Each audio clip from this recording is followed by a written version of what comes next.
I'm Zac. Welcome back to the Crave the Podcast Bracket Challenge, where we very objectively decide what the best album of the last 10 years was. My very informed point of views. This week we'll be finishing up the bracket with starting with I think we're on the last 8 albums and then going through to pick one winner. Hype. Want to go around and introduce ourselves one more time just for old time's sake. Make sure everyone knows who the voices are. Start with Lily. Oh, and a question. Okay, hold on. What's your favorite genre of dessert? What? You know, like... classifies as a genre of dessert. Go with your heart. You want to list off some genres? Like area, like, you know, like you got like cookies, Puddings, cakes, ice cookies. creams, Right. puddings, Mhm. you know, He knows. Okay. pies, strudels, you know. Gotcha. Strudels. Okay. I'm Lily. I podcast at Crave and I write sometimes, and probably ice cream. I would say ice cream for me. Mm-hmm. Hell yeah. Thank you. Pretty good one. Reilly, you want to go? I guess it kind of Sure. defeats the purpose of introducing yourself if I just say your name, but go ahead. We need to They know don't everyone's know- dessert genre. Yeah, and they don't know my story. They just know my name at that point.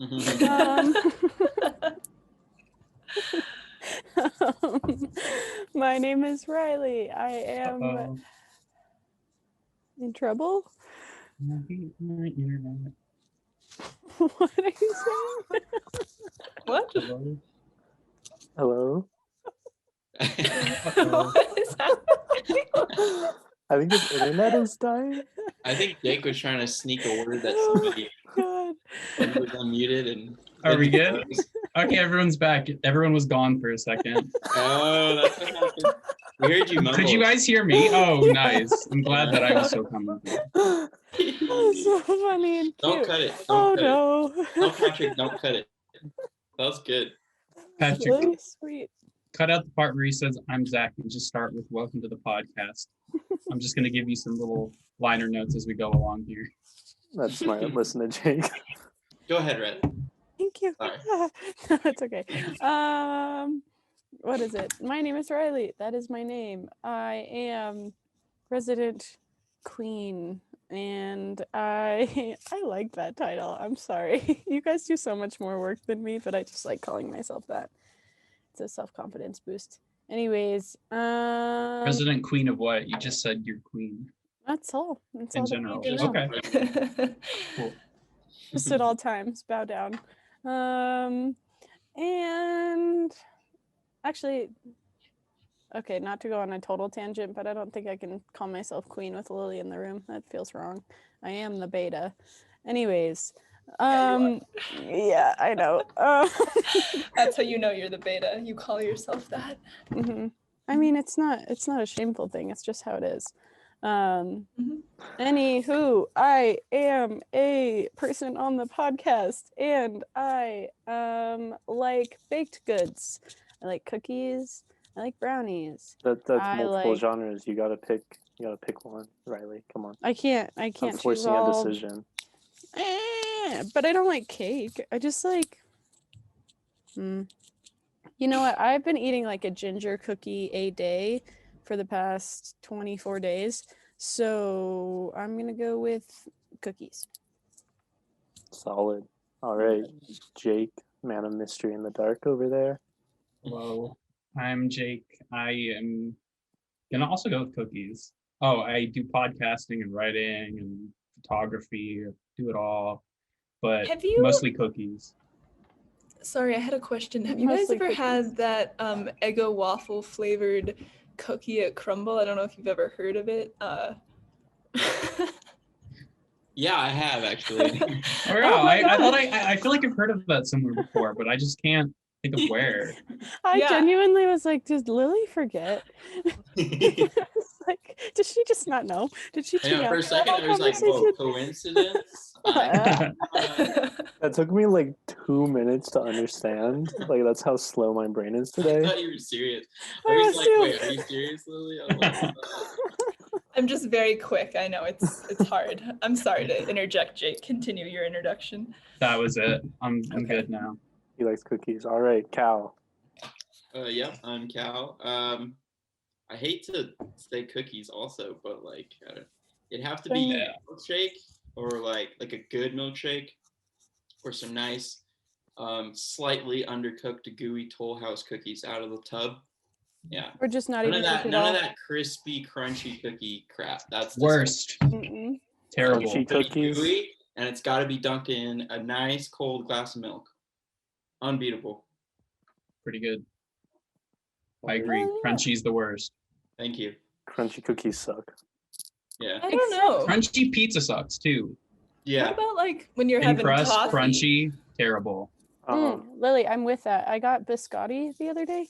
They're so fucking good. Those little Mhm. crunchy. Yeah, cookie like things. ones that are meant to be like more like cracker texture. But if Yeah, you have like a love them. chocolate chip cookie Yeah. that's crunchy, that's bad. But what about Yeah. those Tate's things? Have you guys had those? Mhm, What's that? mhm. They're so good. You gotta They try come in them. the green bag and Mhm. reseal them, and everyone would bring them to class for like food share day or whatever. Oh, like Mhm. the like mini ones? Sometimes they do have mini ones, but they also Yeah. have regular size ones. They're so good. It's like crack. They're so good. Mhm. Mhm. Hmm. Highly recommend. I just don't think Resident that you can crack cast expert, these. Reilly Ernst. That's what I'm queen of. Crack. Crack cocaine is my game. All right, Freddie. Oh,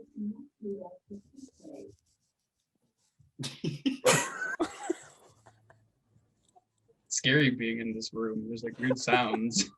I don't know if y'all heard that, but Swear to God, we're gonna watch Jake. Jake, I really think this is gonna end in Jake's murder. I don't know why. I don't Okay. know how. I've spent I've only been here for like a few days, and like I've had multiple like weird like noises and like shadows behind me. Like it's freaking me out. You're gonna die. Uh-oh. You're gonna die. This is The just plot like of the movie Unfriended. Unfriended. Yes. I hope it happens now so that we at least get it on camera. Everything for content. Wait, is Unfriended the one where they literally are all? They're like, I don't think they're zooming because I don't think Zoom was around. Yeah, that yet, was but they're like older. on YouTube or something, and then the girl sticks her hand in the blender. Mm-hmm. Yep. Blender. Scary stuff. Did not like that. Mm-mm. All right, back on topic. I'm Zach. No. I'm the host today. Who knows? My favorite dessert is cookies as well. Yeah, Oh. almost a You're full a suite. Boring bunch. Stupid. I don't know why I came to this. But If you there's a all way. are just gonna lie. No. Yeah, There's a Reilly, way what's to your please question? the Ice group. cream's good too. There's a way to please the group. We put cookies in ice cream. We make a cookie sandwich, or we Yeah. make Oh, a cookies and cream ice cream, or Yo. there's so many Yeah, options you're right. here. You're right. There's That's a lot true. of ways to go about that. So I like basically, it. we all agree. Reilly has a mind for compromise. Perfect. Exactly what a queen needs.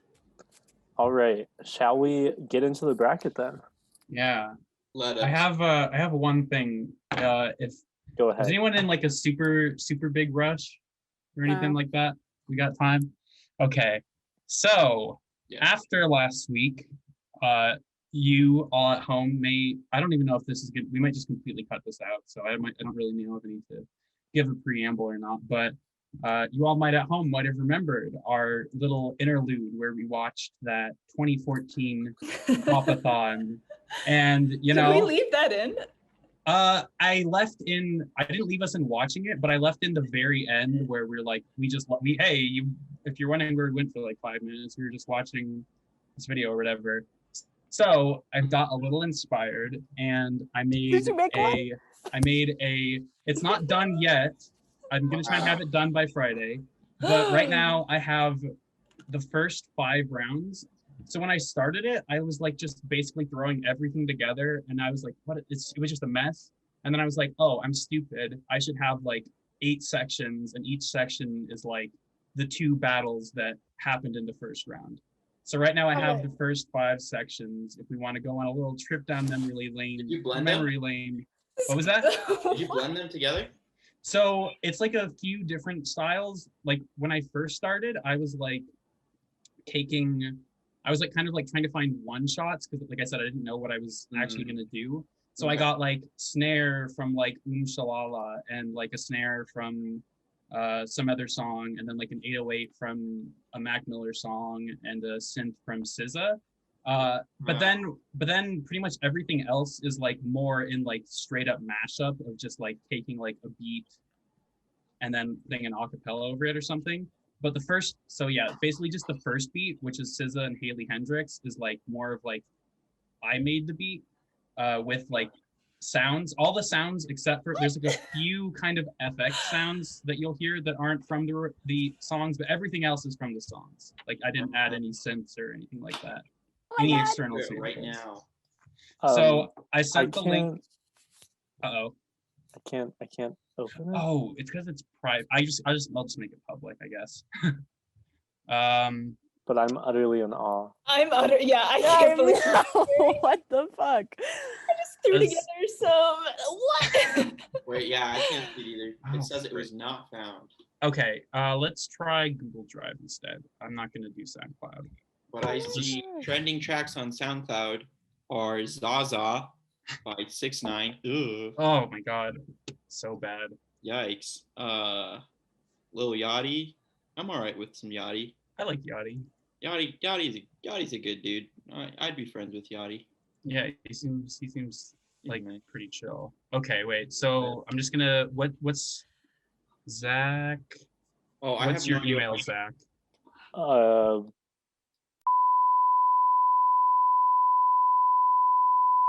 Colorado.edu. Direct all hate mail to that email. Wait, cut that. All right, Lily. Make it as personal. Cut out the emails. Oh yeah, please.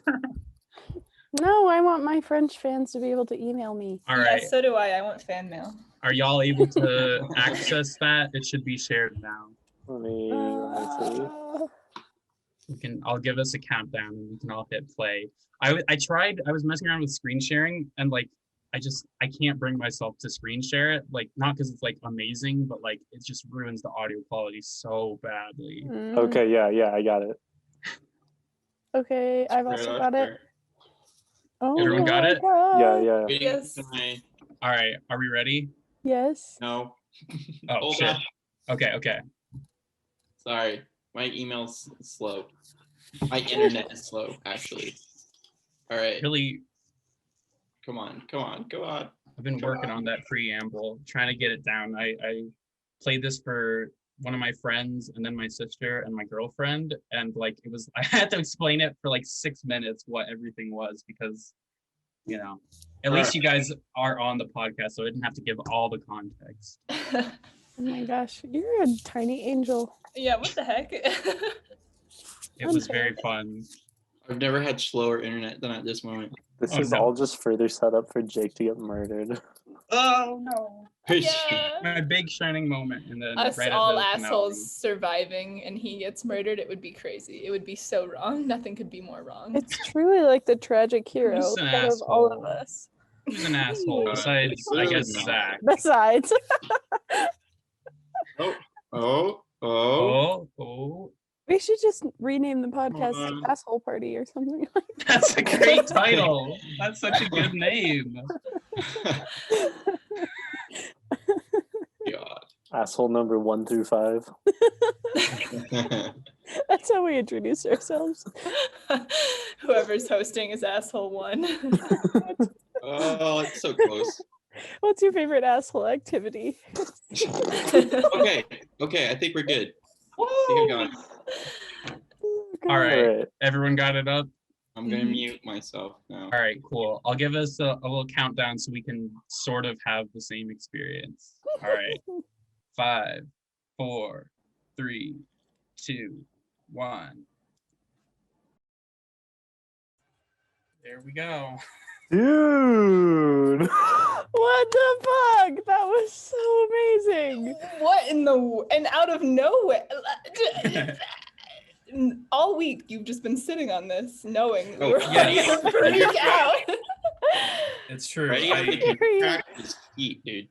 Thank you. Yeah. No, It's that so one good. was Yeah, the last one That was one was like the most natural to make because it's like, oh yeah, putting a Freddie a cappella over a Kendrick beat. That just makes sense. It just But, works. Yeah. Mm-hmm.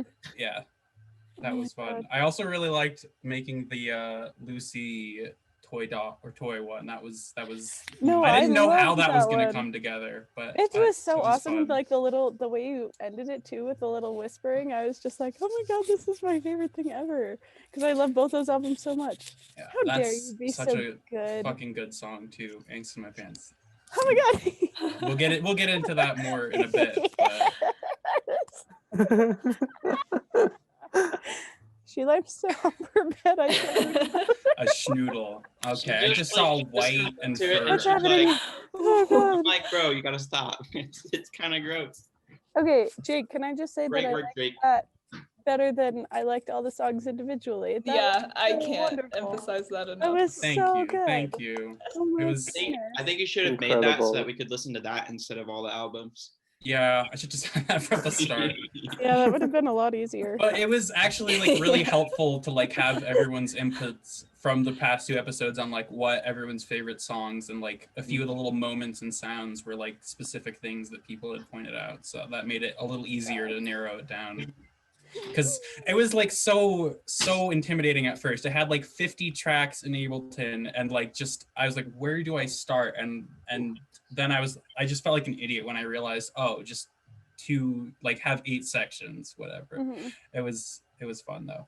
Were you my gonna try to God. blend them all into one song, like the original? I think yeah, that was like the original idea, but I think this ended up being like you can like kind of actually tell what's happening probably a Yeah, little this makes more sense. I think this is awesome, dude. Yeah, that was so cool. Thank oh my you, God. thank you. When's the music Fucking video amazing. dropping? Yeah, that I have no interest in making a video for this because I know how to edit, but like this is fun. It's like it was kind of hard and like it took a lot of time, but it was fun. But making a video for this would not be fun. Oh We my could just God. all dance. That's true. Yeah, you That can would just put your be- head like on a little stick figure, like Like those, you know, those like old like what was it, jib jab like cards you could Uh-huh. send? I know what you're talking about. oh yeah, Like the little Yeah. Santa letters where you like put your face Oh, on Yeah, the where elves. or like put your okay. face on an elf and they Yeah. dance. Yeah. That would be Oh my That'd be gosh. good. that's all you need. Cute. All right, we Okay, that remember all was the albums incredible. now. Just like that. I'm Yeah, so it's a little flustered. I refreshing. don't think that I can continue with the episode. I'm gonna need like a full day to recover from what just happened. Oh my gosh. My jaw was to the floor. Yeah. Okay. I will share the bracket then if we're ready to get started. Yes. You're the host. I'll shoot Patrick a Let's see message and it. be like, we watched a video. There's gonna be 8 minutes of just silence. 5 straight silence. Yeah. All right. Okay. So here we go with our, what is it? Elite 8, as they refer to it. Okay, now you know sports. I Damn. love What can I basketball. say? I watch March Madness here and there. So, first up, we've got I Need to Start a Garden by Haley Hendrix up against Igor by Tyler, the Creator. Then we've got Crushing by Julia Jacqueline up against Toy by A Giant Dog. On the other side of the bracket, we have To Pimp a Butterfly by Kendrick Lamar versus Circles by Mac Miller. Gonna be a hard one. And then we have Melodrama by Lorde versus My Beautiful Dark Twisted Fantasy by Kanye West. So shall we get into it with the first one? I Need to Start a Garden versus Igor. How do we wanna do this? First of all, I want to say I feel kind of lucky almost for Lily and Kalyan just to like not have that. You already know you're out. You know, I'm scared. Yeah, you already know your album didn't meet our standards. I already know that you guys Wait. made the wrong choice. for me. Actually, before we jump into the bracket, do we want to have like a quick debriefing on like any changed thoughts on eliminated albums? I just feel like this might be the might be the best time to do that. I don't know. Reilly said Yeah. no. Thank you for asking. Yeah, Jake. Queen, the president vetoed it. So I guess Well, I'm the host, and I think we should do that, actually. I think it'd be good. Oh, God. I have some changed thoughts. Need I remind you, I can kick you off this motherfucking Zoom. I can kick you off at any point. think that's a really great question. I personally feel that Control was really gypped, just I really personally agree. thrown to the dogs for no fucking reason. But that's, none of All my right, fine. business. Everybody go crazy. Say what you need to Do say. we want to do this, like, quickly run through it, see if anyone's opinion has changed? Maybe not change the Each bracket. album and ask if there's any changes. Like just Yeah, Yeah. like, I don't think we'll change the bracket, but see Yeah, if on more just see how listens, we're people's feeling. opinions have changed. And also, it'll give us a refresher for everyone listening about what the stakes were in the past, Yeah. Okay, so, rewind real quick, back in time. I Need to Start a Garden versus Control by SZA. Any thoughts changed on that one? I think No. not changed, but I'm closer to a 50-50 now that the novelty has worn off for Hailey Hendrix now. Closer to 50-50. Interesting. I have not changed either because I love I Need to Start a Garden. I just think it got robbed. Not Trusted you. not to shade Hailey Hendrix, but I just think Control is like I don't know. It has, to me, and especially as we've been sitting with these albums and listening to them for like a few weeks now, and this is also just like a sign of my personal tastes and the music I generally listen to. But as I've listened to some of these albums more, a few of them I'm like less impressed as I was the first time, just because it's like, I don't know.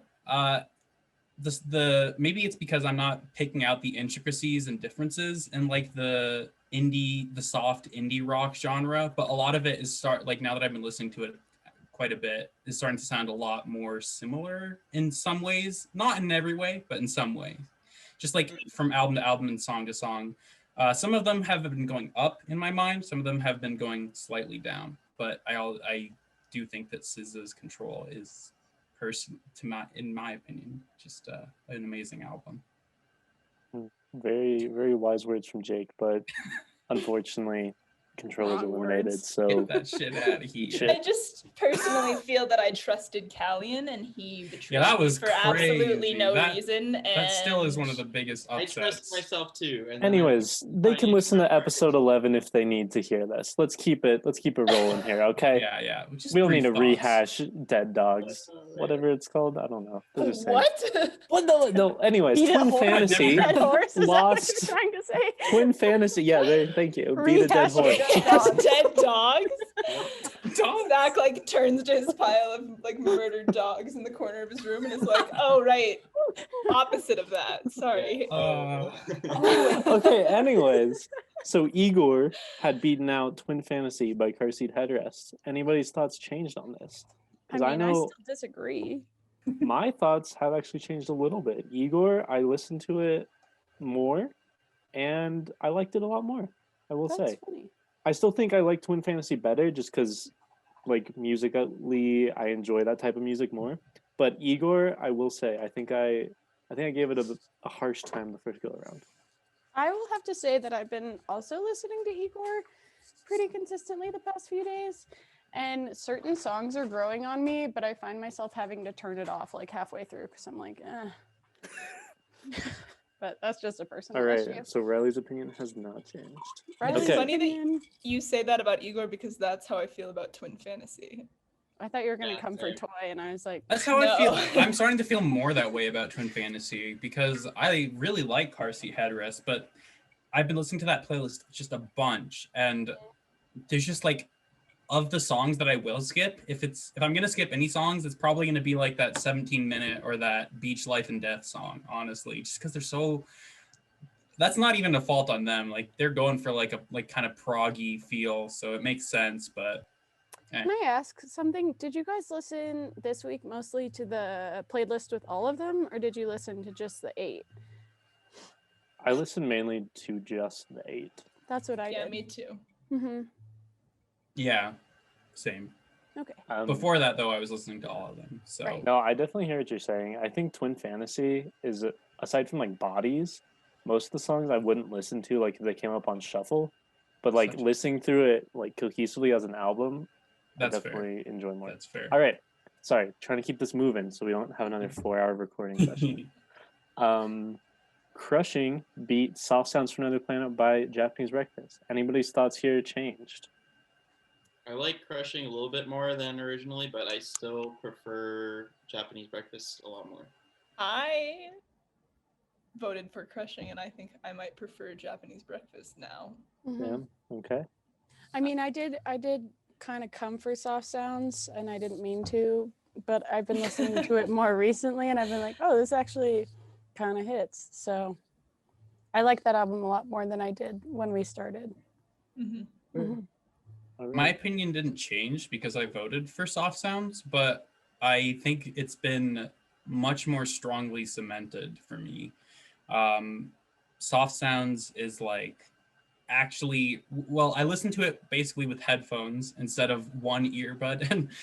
And when I was listening to these albums at my work, I was listening with one earbud. So in my right ear, I was hearing whatever album I was playing. And then in my left ear, I was hearing my coworker playing the just like a never-ending mix of Pink's greatest hits on our like over our PA system. So like just terrible quality. I think that's Pink the mashup songs. you do next, Jake. You do every album versus Pink. Yeah, that would be amazing.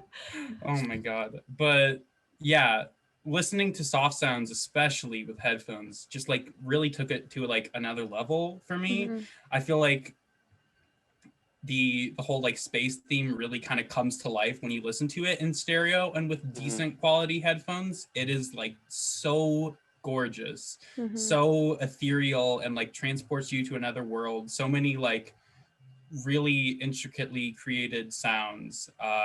It was really fun to mess with these sounds in the remix, I will say, just because they're super cool. So I mean, my opinion hasn't changed, but I am more certain now that I really do like Soft Sounds and Japanese Breakfast, and I've been listening to that album a lot. I bet you listen Banger with like album. amazing headphones too. So it's got to sound like I mean, you're also on they're like another pretty planet. cheap from Amazon, but they get the job done. If anyone needs, I was gonna say drop a Best. link. Yeah, no, really. they're the best like for your value. I swear to God, headphones. They sound pretty freaking banging, and they're not expensive. I'll send a link. Mhm. Considering we're going to graduate online, I'll probably need good headphones for that. So Calling it now, it's going to be Audio Technica. What? So Audio Technicas? Oh no, they're I think those are probably a little more expensive. Like I'm really just for the price, these Cowan E7 headphones, they get the job done. Let me tell you. Here's the link. That's a long link. Jesus. That is a oh, an lot. E7. I found them. Oh, And they're Yeah, that works too. Bluetooth? They're Oh, these Bluetooth. They're noise canceling. and they're They're comfy. $49.99. They're Love it. actually Wow. comfy. Those Yeah, and they're are only nice. $50. They come with a nice little case. You can do Bluetooth or 3.5 millimeter jack. It's great. Oh my gosh. Wow. These look super nice. Sponsor us, Cowan. Much more comfortable than my. Oh wait, I realized I had Producing that up on the screen headphones. share. Wait, shit. These things are It looked not like an ad. comfy. It did look like an ad. Sorry. I think the viewers want to see. Okay. Mhm. Our moms want to see. All right. Continuing with the past bracket. Toy beat out Historian by Lucy Dacus. Any changed thoughts on this one? Yes. Company. I hate to say it, but today, as of just today, I like Historian a little bit better. Like it will change later tonight, but like as this moment in time in like the last 5 hours, I prefer Historian now. It's okay. And I regret Honestly, my I can't be mad because these are two of my favorite albums, like, of the last year. So they're so good, and they're like different enough that it's such a hard choice between them Totally. that it's like mhm. it's hard to justify one over the other. Jake, has your opinion changed? Slightly. I think I voted for Lucy Dacus, if I'm Yeah. not mistaken. I think that's right. But I'll be honest, looking back, this is one of the close. I think it was at the time too. Well, no, it wasn't because I hadn't listened to A Giant Dog. But this is one of the closest ones for me now. Like I really, they're obviously different vibes, which is kind of like the theme for this first half. Besides the crushing and soft sounds round, they were all sort of different vibes. This is like one of the most different ones, I think. So it's kind of hard to say because I do have that like history with Lucy, but since listening to it, Toy has really grown on me. So it's pretty close, but This makes me so happy. Yeah, I will say that I'm kind of in agreement with Jake here. Toy definitely grew on me a lot. Girls! But I mean, I saw that history, like he said, so I don't know if my vote would have changed, but I do like Toy a lot. yeah, I don't know if my vote would change, but same. All right. Lower half of the bracket, last week's episode 12. To Pimp a Butterfly beat out Pinata. Anybody's thoughts changed on this one? We had a long discussion about this. I just feel bad for Freddie. Like, this is the worst possible matchup for the Freddie album. It's such a good album. Very true. Good. Like, you can't beat T-Pap unless you're like, I don't know. I would have been maybe Mac Miller. We'll see. To see like T-Pap against like Pablo or Fantasy. I think that would have been a little bit of a more intense matchup. Not because the Freddie album's worse than those, but it's just not as big of an album. It's not as like momentous, you know. I mean, maybe if Lily and I are in the room, it would be like they would stand a chance, but yeah, I'm gonna say I'm with them. I don't think Kanye album would beat Pimp a Butterfly. Yeah, I'm honestly, frankly shocked that you said that. I think that it is completely the other way. Like, I think Pinata was way closer for me than either Kanye album. Yeah. Wow. Okay. I'm the biggest Kanye fan, and I'm also gonna agree. I agree. Wow. These are not my favorite Kanye albums. I just gotta say it. From this decade, they're up there, but I'll just say I think I like Yeezus and Ye more than both of these. That's all I have to say. 808s and Heartbreak. I love Ye and Kitsy like Ghost. 808s and Heartbreak is a little older. If 808s was from this decade, it might have been. No, it wouldn't have been above Igor, but yeah. I really like Ye and Kitsy Ghost, and Yeezus is pretty sick too. We can have another whole Kanye episode at some point. Yeah. Oh, sorry, one thing I wanted to say. I will say I think Pinata actually went down in my rating a little bit just because it's long, and I think song to song, it wasn't long. Like there wasn't as much variation listening to it multiple times that kept me interested in it. That's kind of why I wasn't drawn to it on my first listen. I was like, it definitely flows really well, but at the same time, it's like, okay, I need a little bit something different. I need a little bit of cayenne pepper or whatever the fuck, you know? Yeah, like it's really good. I just feel like it's kind of like Freddie Gibbs doing his thing, like back to back to back, without much of a mix up. Yeah, I'm with you. That's fair. Yeah, T-Pap is unbeatable. I think we can all agree. It's well, we'll see. It's All got a right. tough match. on this. No on spoilers. This No competition. spoilers. Okay, let's keep going. Puberty 2 Lost the Circles. I'm still upset about this. Okay, I do have changed opinions about this. Maybe not changed. I don't know. I feel like this one is one that I would go back and forth with and I think about on a day-to-day basis where I'm just like, oh God, I love both of these. Well, I don't even know if I can say I love Mac. It just like, I don't know. That album really does something for me, but I fucking love Mitski. I would take a bullet for Mitski. So I kind of regret voting for Mac like this much. And I know I will end my life by saying this. Like, I know I'm going to get in deep trouble, but I don't know. I'm just kind of like, oh man, I really love Mitski. Why'd I do her like that? You know, my honor. I also want to set the record straight that I don't dislike Circles. I just love Mitski. So that's where I'm at. I think that was pretty clear last Yeah, time. I want to. You're good. Publicly apologize to all my fellow Crave panelists for coming at them in our group chat so hard because I felt threatened. I felt threatened by their. It's okay, Cal. It's water under the bridge. Well, I'm only ever yelling at you to like Toy more, so don't worry about it. It's okay. Yeah. All right. Keeping it moving with. Oh wait. Yep. I didn't say anything. Sorry. I would probably actually at this point change my vote to Circles, but I'm not upset that I voted for Mitski because that was really tough for me last week to choose between. But as I've been sitting with Mac a little bit more, I'm definitely happy that it moved on. That's all I have to say. Yeah. Yeah, I'm definitely not upset that Circles moved on. All right. Evil Friends losing to Melodrama. Anything changed? I like Lord a little better. All right, Cal likes Lord a little better. But Wait, are you saying you like Lord better than you did before, or you like Lord a little better than Portugal now? No, I like Lord a little better than I did. I just can't get into. Okay. Like objectively, from an objective standpoint, I recognize that the Lord album is it's such a good pop album. Like We gotta. so well produced and everything. But yeah, I don't know. I just can't get into the Lord for some reason. I don't know why. I try as much as I want to. I want to say that I like Lord more than I do, but I don't know why I can't.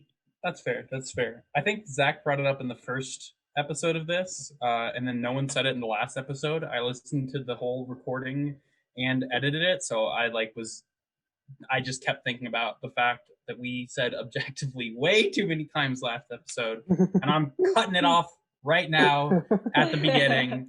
Just drop that word, because I know it's silly. I do think I get the concept that you're explaining of like being like, oh, I understand why people love this album or why this album is important. Yeah, exactly. But I think we just gotta cut that word out. Just that word is so right, terrible. Well, yeah, none of this is subjective. I mean, we chose the albums and we are deciding which ones are better. It's all subjective, you know. None of this is opinionated. For sure. Cool. I actually have objective opinions. It's like the weirdest thing. I just am correct about things. It's Lily so is strange. right. True. Yeah. Very true. So I'll keep using it, but you all should stop. Okay, thank you, you, Lily. Finally, the Okay. Kanye matchup last week. Life of Pablo lost My Beautiful Dark Twisted Fantasy. Any changed opinions on this one? I don't remember which one I voted for, but I like Fantasy better.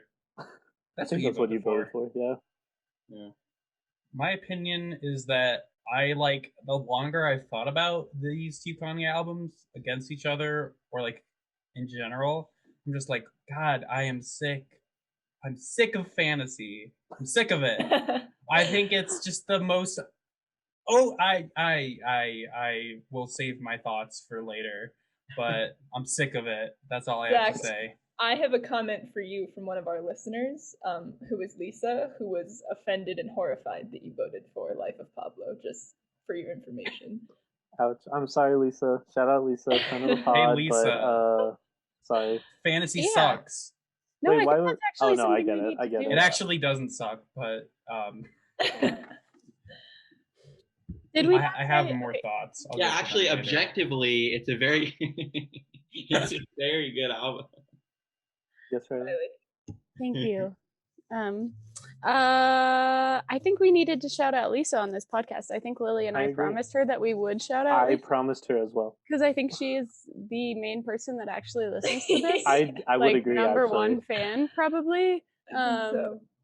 And she's not just like creepy and on the sidelines, like sending us weird letters. Like she knows us. She's Who is here she? to listen. Is Who this is- our friend Lisa Hansen? It is our dearest friend, Lisa Hansen. Friend Is of the this a pod. Fairview person? Yeah. So she's Yeah, like, she had oh my first God, I name. get to watch all my friends from high school at a podcast. And then there's this random dude who like fucking wears a beanie and sits in a dark room. No, she was actually like, I said. think Jake is my avatar into the Crave the Pod universe. Like Hell She was yeah. literally like, I agree with Jake more than any of the people that I have known for years. And we said, okay, Yeah. All right. all right. Nice to meet you, Lisa. Not that I did, but thanks for listening. I thought you were gonna say not that I care. I was like, okay, we're Oh mad. geez, that would be so mean. No. Thank you for listening from the bottom of my heart.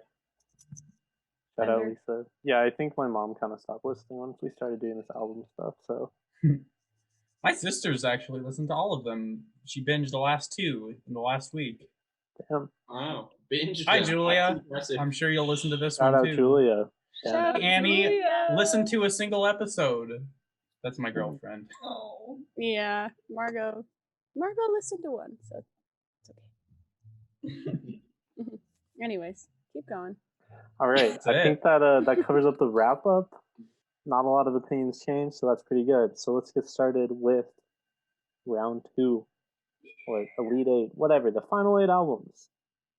Let's start at the top. I Need to Start a Garden by Haley Hendricks. Which is Quarterfinals. Igor. Oh, quarterfinals. That's a good word. That's a very good word. Quarterfinals. I Need to I Start a used to like Garden. sports. Thank you. Versus Igor. What do we feel? Should we have like a little discussion, then kind of get into the vote? I don't know. Yeah.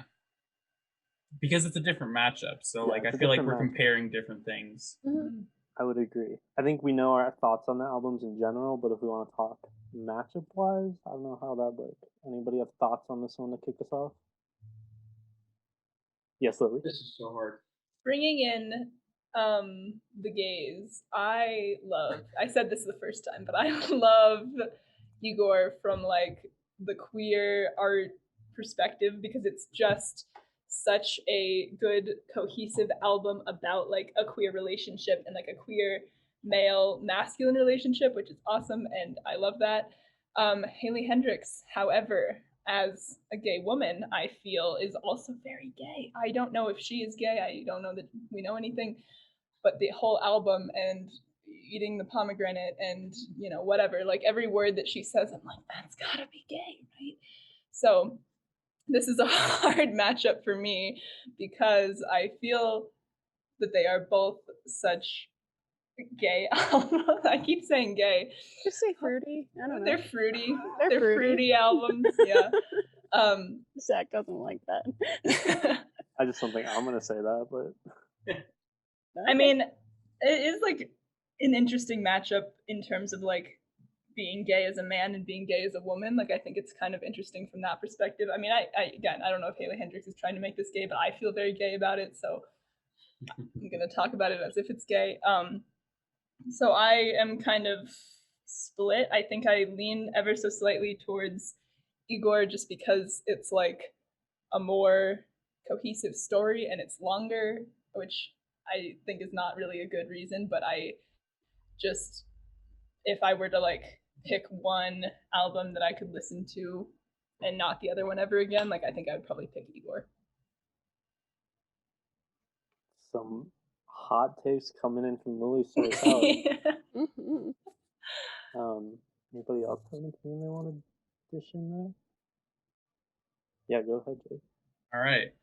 So I've been like thinking about this, and my opinion hasn't changed in the slightest. I think Igor is just such an amazing album in like every facet. And I know it's personal, it's my opinion, but I just can't get over how well made I think this album is.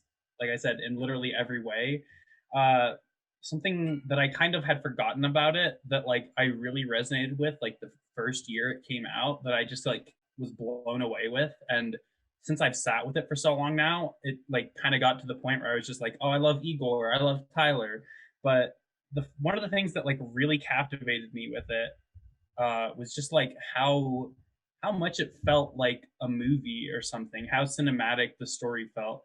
Like starting obviously with Igor's theme, like that's like the theme song, that's the overture, that's the opening number or whatever, and it's just almost entirely instrumental. There's just like these like sparse things from Uzi and Tyler just like kind of peppered throughout the song, but it's pretty much just like an overture basically.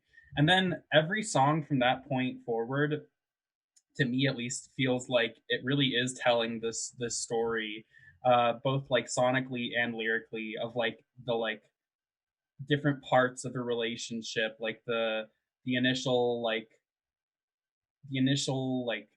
feeling that you have, and then the pain that comes later when you like feel like you're being manipulated like a puppet, like on Puppet. And then yeah, crazy, right? That's crazy how that works out. It's super on the nose. but then Gone Thank You, I Don't Love You Anymore, Are We Still Friends? It's like such an amazing way to close out a breakup album, in my opinion.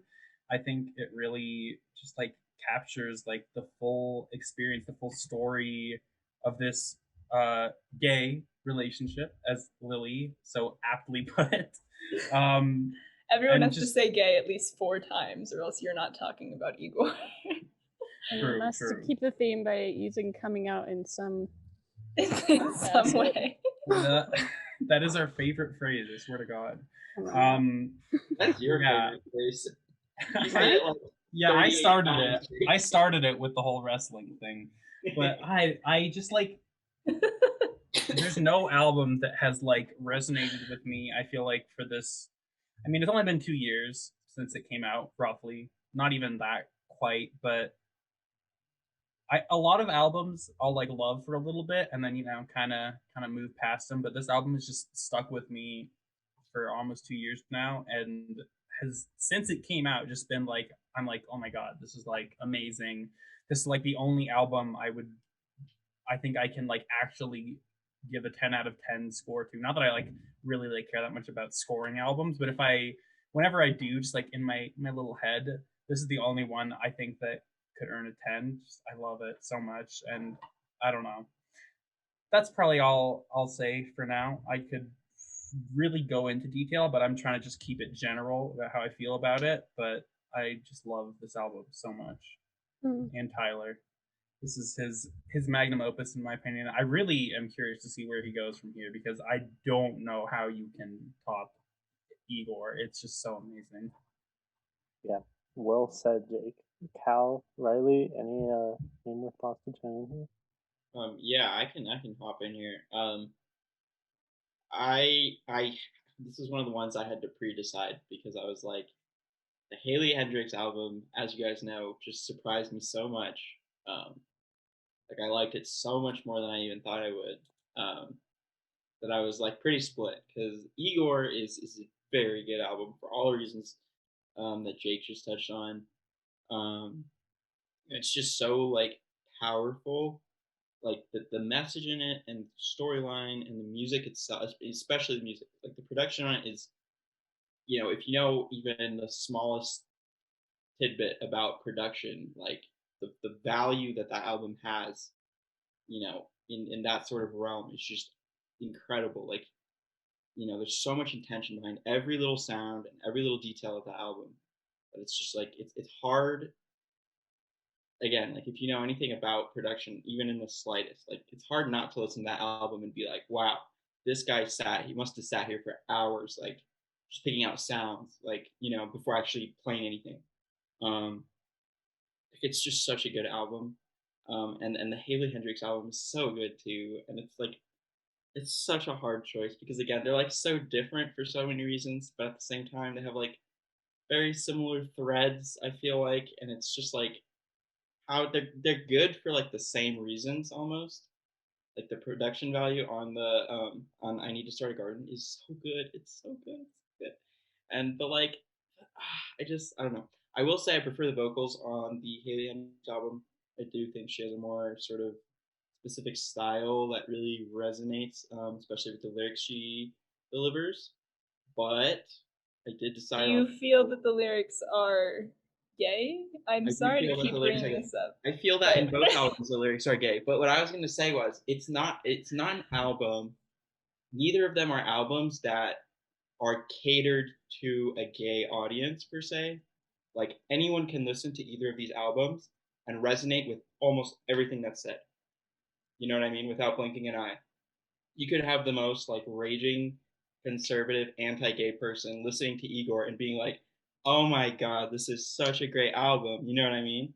And they would never even really think about it. Which I think is huge. Like that is such a huge thing, because when you have an album that authentically can tell a story of any minority community and deliver it in a way that anybody can listen to and appreciate, that just is so powerful and so good. Yeah, I decided on Igor. These are hard to talk about. They're just so good, and like I hate to fail the Haley Hendrix album, but I think I did it a solid in the first round by snubbing SZA, who I love dearly, and I think she did a great job on Control. For the record, SZA, please come on the podcast. But, it's way too late for that. Yeah, buddy. I don't know what you're. Have lost your right to ask SZA for anything. Thank you. For the record, SZA, I was more on the fence than Zac and Reilly were. That is very true. Hate me lies. You were on the fence, and then you chose poorly. I know. Not to diss Haley. But I realized I didn't say. Anyways, final decision is Igor. I decided. Hey, we're not voting. Save it for the vote. Your choice can change. It's fine. Hold on. We don't even know. Obvious like me. I'm not listening to anything anyone else says. No. It's going to affect my decision. No. I didn't say a single thing about I Need to Start a Garden, but I do like that album a lot, and it hasn't like gotten. There's like 2 albums. I mentioned this a little bit ago of like the indie kind of singer-songwriter genre that like as I kept listening started to like feel a bit less special, just a bit, and this was one of them. Not that I dislike it or anything. I do still like it, but yeah. No, don't give me that. Don't give me that. I don't know, Jake. I don't know. That's kind of questionable. I don't know about that one, Chief. So from my opinion, personally, I think I did give Igor a bit too hard of a time when we first went through it, and it grew on me. I like it a lot more. And I agree with what you said, Jake, about it feeling like a movie a lot at times, and I think that's a really cool aspect to it. But I Need to Start a Garden is just like, for me personally, I love that album to death, and I think that it's definitely much less of a like concept album like Igor is. Like, there's less of a cohesive kind of story in there, but I feel like the atmosphere of the album, like, it still creates an incredible atmosphere. And I'd argue that it's like more atmospheric in a way. Like, Igor definitely has a sound, but I think the feel of that sound is less kind of like, I keep saying atmospheric, but like less atmospheric than I Need to Start a Garden. And I think I do really appreciate the production on Igor, but I really like the kind of more, maybe minimalist is the wrong word, but the more minimalist kind of production and instrumentation on I Need to Start a Garden, which I still feel is able to create a very strong effect, and I really like that. And also just in terms of music, I tend to gravitate towards that kind of stuff. And I think her voice and lyrics are absolutely beautiful on the album. And like you were saying, this album I've been listening to for like maybe a little bit more than 2 years now, and it's like I've never like I listen to it like at least once a week probably. I just love it so much. So when you're in a good mood. Yeah, it's like a nice like morning album, make some coffee and some tea. I'm like, all right, start the day off with some Hailey Hendrix. Those are my thoughts there. Reilly? I think Igor has definitely grown on me this week. I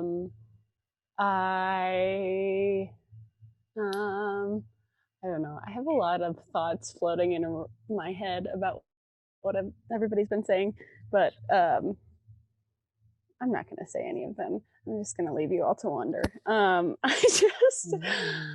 don't know. The whole. Let's talk about Hailey Hendrix for a minute. I love Hailey Hendrix. I think she has the most beautiful guitar playing. I think she is so, like, oh my god, I just love the way that she plays the guitar, and it's just like her picking skills are just so amazing, and it just, I think as you guys kind of were saying about Igor, like, it just never gets old to me. Like, I never listen to that, and I'm not just like amazed by the way that she plays the guitar and like her sweet little voice, and like all I want to do is float up really high and be able to sing like fucking Hailey Hendrix and Julia Jacqueline and like all those girls that can just like float up here and just sound like little tiny angel babies. Like, it makes me so jealous. It's unbelievable. And I don't know, that album just really hits me hard every time I listen to it. It makes me really emotional. It makes me just feel all the things. And Igor is something that I've been newly introduced to, and it's definitely been growing on me. I think I'm just honestly drawn to the sound of Hailey Hendrix way more. I think as Zach and I have hammered that home, I think we will live and die for Hailey Hendrix. So yeah, that's all I'm gonna say on that. Any more thoughts, or shall we vote? Should we vote? Lily has been texting Reilly this entire conversation. I was just like to say, I can see it in your eyes. You're like, it's so funny because she just texted me and she's like, I can't hide it in my face when I text you. Like, we've been texting the whole time. I'm sorry, I'm such a bitch. We're not saying anything mean. We're only talking about how much we love all of you, obviously. Hold on. So let's get the vote done. And then Then we'll pause and then we'll come back. Okay. Zach, you're so good at delegating. Yeah, All right. you're actually like really leading this conversation well. Sorry for interrupting again there, but okay, Kalyan, eyes up here. Quiet Coyote. What do you mean? All right. Up here. My eyes are up here. Stop Kalyan. looking at my boobs and my purple sweater. Hey. Focus. Okay. Yeah. All right, let's vote. Let's just go in the order that we. Actually, no. Jake, what's your vote? oh, I wonder what it could be. Igor. Okay, we got one Igor. I want to go to Reilly now. What's your I vote? need to start a garden. Okay. All right. Kalyan? Bro, I swear to God. Igor. I was thank going to leave God. you to last, but then I was like, I can't boy. do that to him. Lily, this puts a I- lot My of pressure vote on you. is I need to start a garden. I'm not changing. Lily. Last vote. Don't do me and Zach like that. She's I gonna pick Igor. know, but I am gonna pick you. I'm so sorry. Damn. I have to. Igor wins. 3-2 let's over I need to start a go. garden. You know what's so funny, Zach? Yeah. We always stick together and we're getting pitted against each other in the next round. It's terrible. Yeah, I'm I very know. I was like, excited to Riley's talk gonna about that. hate me. It's the first. Is I'm this not the gonna first hate you. head-to-head You. Crave host choice? All we do is agree. I Like Zach think and I so, are yeah. just always eye That's to eye. crazy. We're always With the just same right mind. here. You Why know, not? we are Let's the see same what- mind. Let's see the bracket. Let's see what. Well, no, I was thinking we'd take a little break, then we'll come back, see the bracket. Let's go pee. You gotta pee. Okay. I got I'm gonna pee. go make a little drinky. Yay! Alright. Join us. Do I have something more than a beer? Patrick, cut till here. Stop cutting. Okay. Wait, I got it. Oh yeah. Okay, all right. I'm gonna share the bracket here so we can get into our next matchup. So as we see, Igor advances to the semis, and what album will face it? Let's find out right now. We got "Crushing" by Julia Jacqueline up against "Toy" by A Giant Dog. Shall we get into it? Let's start with Reilly. Are Okay. you ready to get your feelings hurt? I don't think so. I think everybody's just talking about how much they love Toy. What you talking about? I love No, I both think these you're right. albums. Well, okay. Here's the problem: is I just listened to. Hold on, I have a tickle.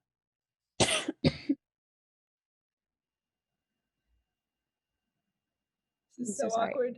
Yeah, I know. What the editing's for? Just make him cut it. Cut my cough.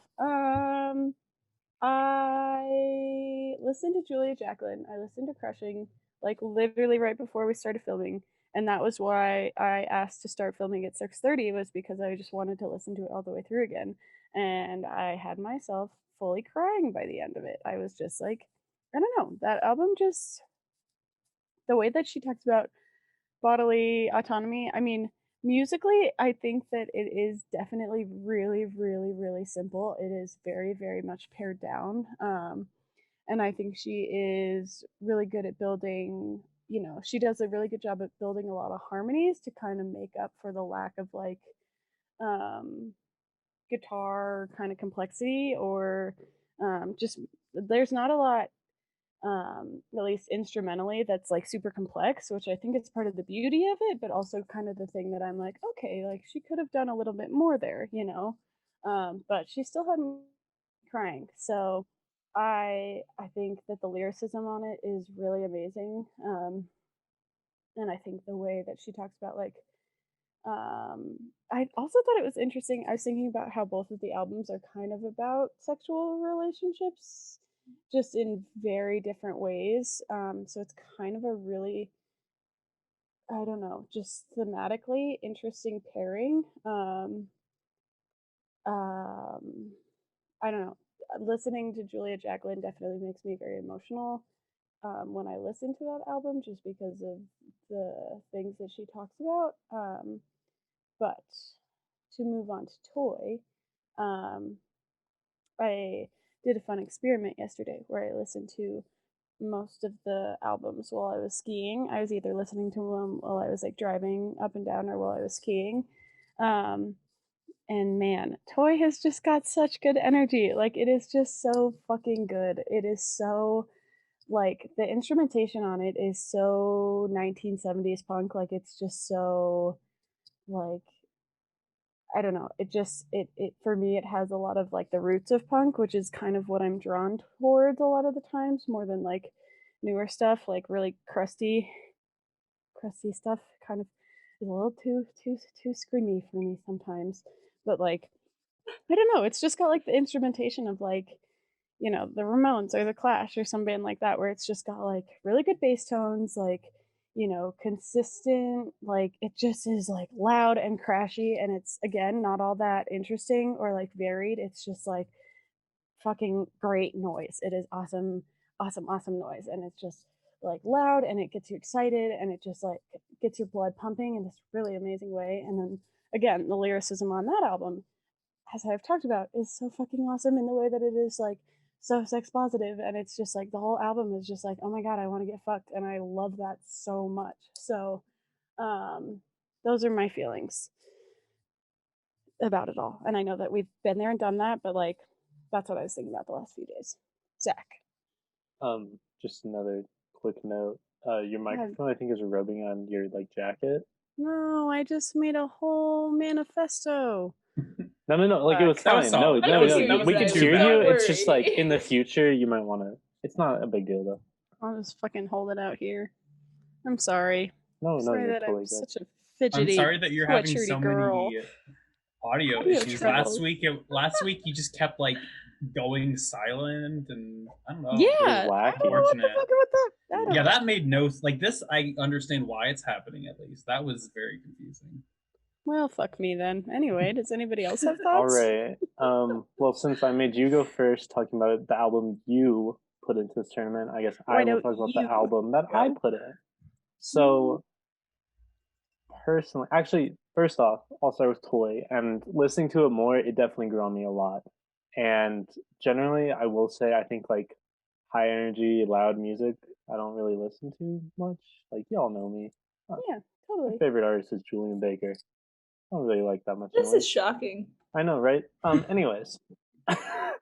But the album definitely grew on me, and I think I really enjoyed a lot of the lyrics and the themes on it. And like you said, the instrumentation is really well done, and maybe not clean, but like cleanly played. That's why it's so good, though, is it's so dirty. Like, it's just so loud. Sorry. Keep going. No, it's great. I totally agree with you on that.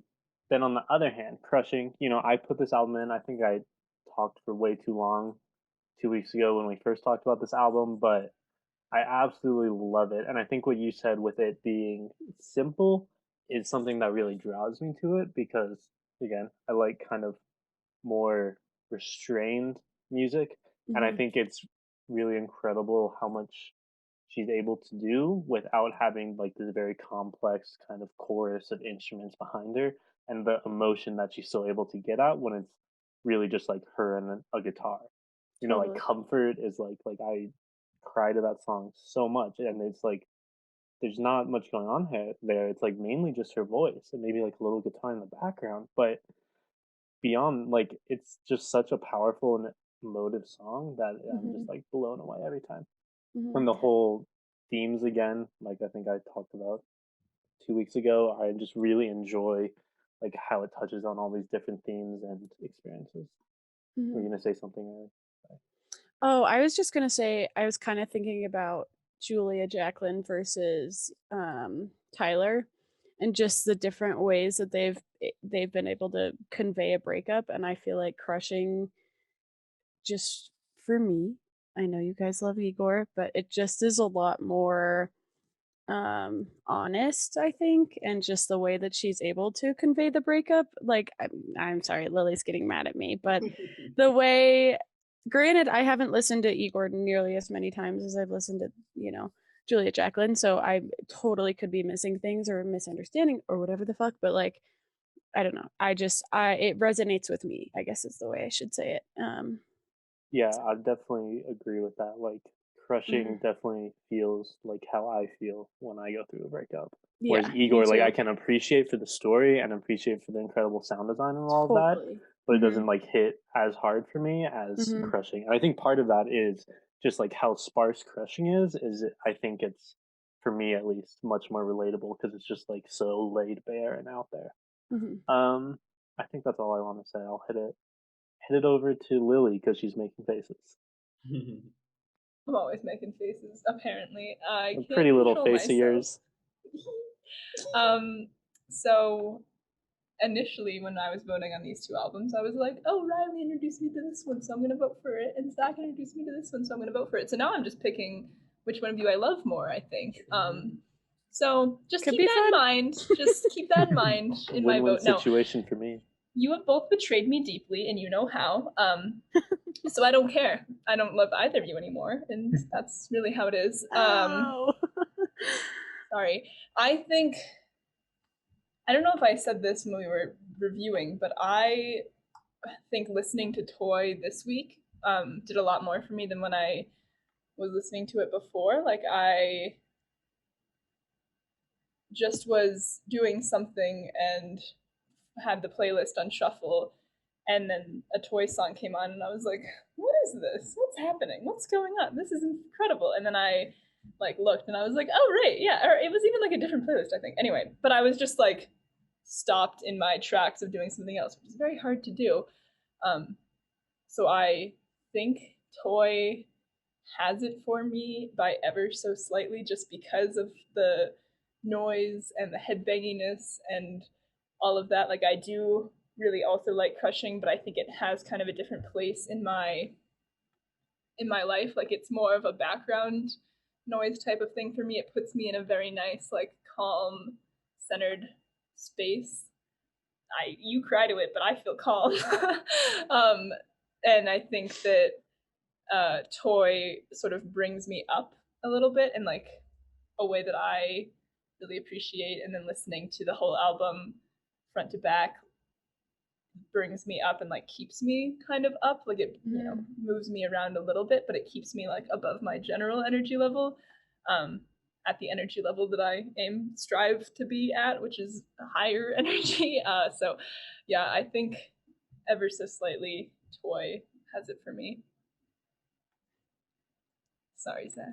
Oh no, it's totally fine. I honestly very much expect this to go in favor of Toy, especially with Jake and Cal here. Let's hit it over to Jake. Oh, sorry. Wait, before we go over to Jake, does that mean you love me more? Well, as I said before, I actually don't love either of you anymore. So you have been texting me, so I don't know what that says about that. I've also been texting who do you Zac. love more? Your turn. Take your favorite yeah, child. you break the tie. Who's better? Yes, indeed. So I guess I'll kick it off with Julia, because that's the one that I previously talked about. I don't know if that's. Oh my God. Hello. Hi. Hey. Okay. All right. We're back. Yep. God, I think the internet connection is actually worse in this room. Maybe I might need to figure something else out. But yeah, just everyone keeps freezing. That's terrifying. Julia, anyway. Julia Jacqueline, Crushing. First of all, I'm just gonna say, to kind of bring it back to what I said about Haley Hendricks in terms of like some of the like indie singer-songwriter albums getting just a little bit less special to me as I kept listening. This was actually probably the biggest offender of that, and I think that is because, as everyone has pointed out, because this is probably sonically one of the more simplistic, stripped back albums, which is totally fine. That's just like the vibe it's going for. So yeah, in that sense, it just like kind of captivated me a little bit less every time. But I did actually start to like pick up on some of those things that y'all have been talking about with like the lyrical themes, especially in like the song like Body. That was the one that I noticed it the strongest. I can't remember the hook, but it's like It's just my life, and it's just my body. body. Yep. Sorry, can and just, someone like, sing it? I'm throughout. having a hard time remembering. Just real Zac? quick. I can't sing. That's fair. No one can. I don't know what that means, but I don't trust Patrick to cut it out, so I'm not gonna do it. Cool. You got this. But yeah, so that's kind of how I felt about Julia Jacqueline. I started to appreciate certain aspects of it a little bit more, and certain aspects a little bit less. But yeah. Then Toy. I really didn't get to speak much on this the first week, but I feel a lot more confident now in the fact that I definitely am going to be, I'm going to be voting for Toy. But you didn't hear that from me, but I'm going to be doing it. I'll echo what everyone else has said about just like the energy, keeping it up. It's just like a really driving, pumping, moving, all the ing words, because it's like a very actiony, verby feeling album, I guess. And then yeah, I certainly don't think this punk album puts me in a rabbit hole of depression. Patrick, hey buddy.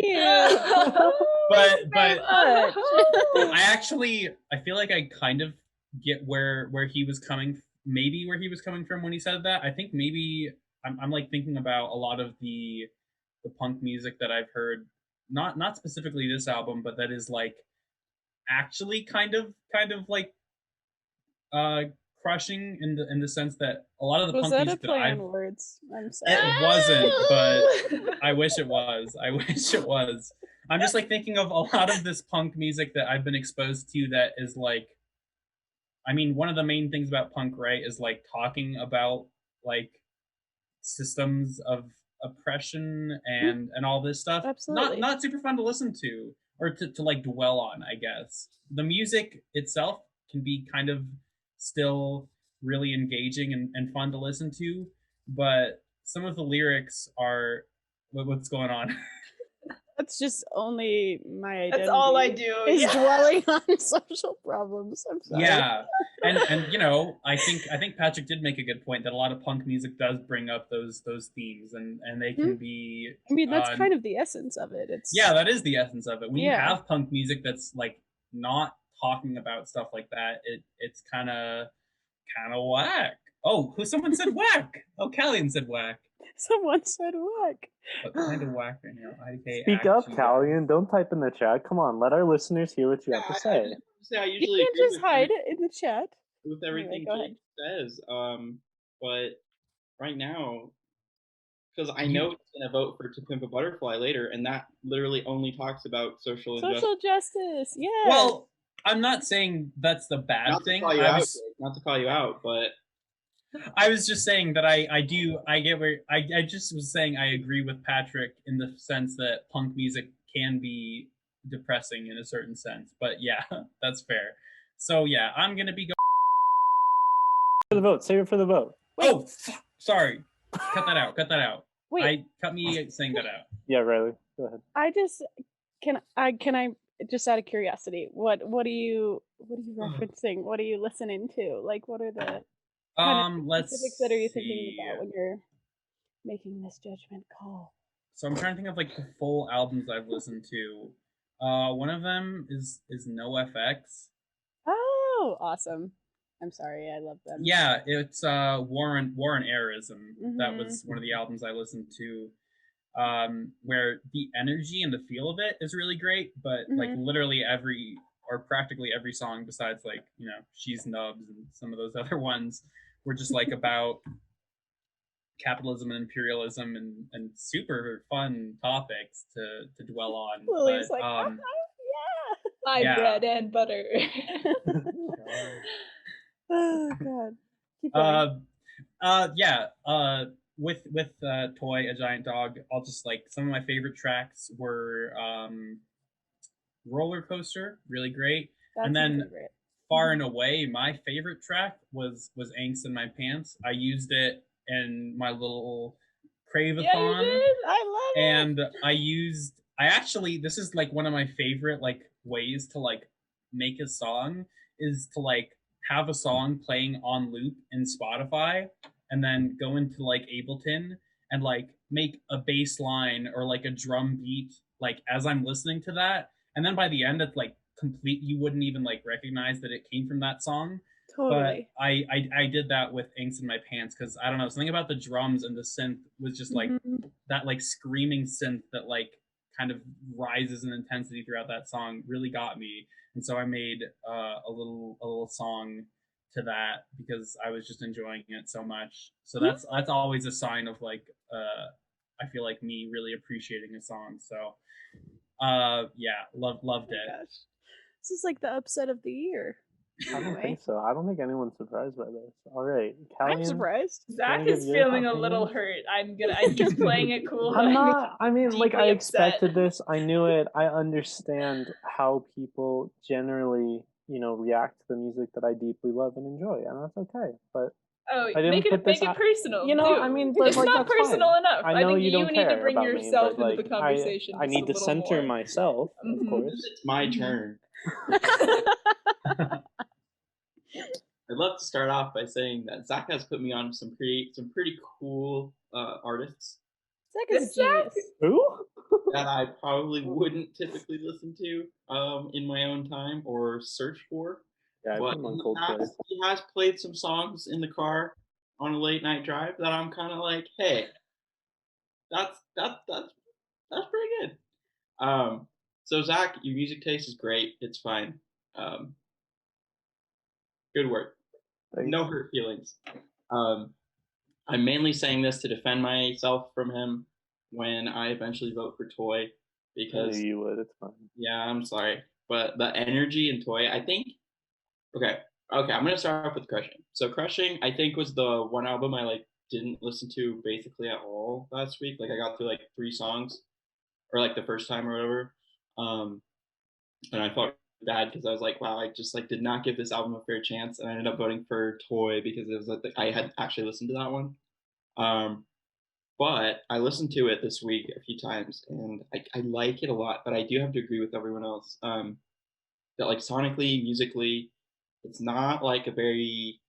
It's hard to get pulled in by it from a musical standpoint. Like it's hard to be like, whoa, that's the craziest guitar I've ever heard, or whoa, that's the craziest drum breaks I've ever heard in a song ever.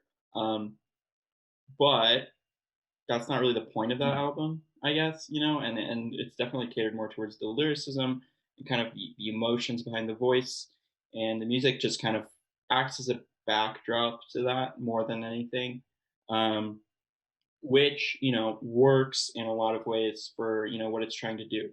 But I think when you're talking about album of the decade, I think there has to be a confluence of those things, and you have to have something that's sonically kind of inventive and interesting and really draws you in and makes you say, oh, hey, whoa, that's really kind of cool. Like, I wonder what made them think to do that. Like, that's really cool. And I think Toy definitely does that. And granted, I don't listen to a lot of punk, but there's something about the energy on Toy that we've all said it. Even Zach said it.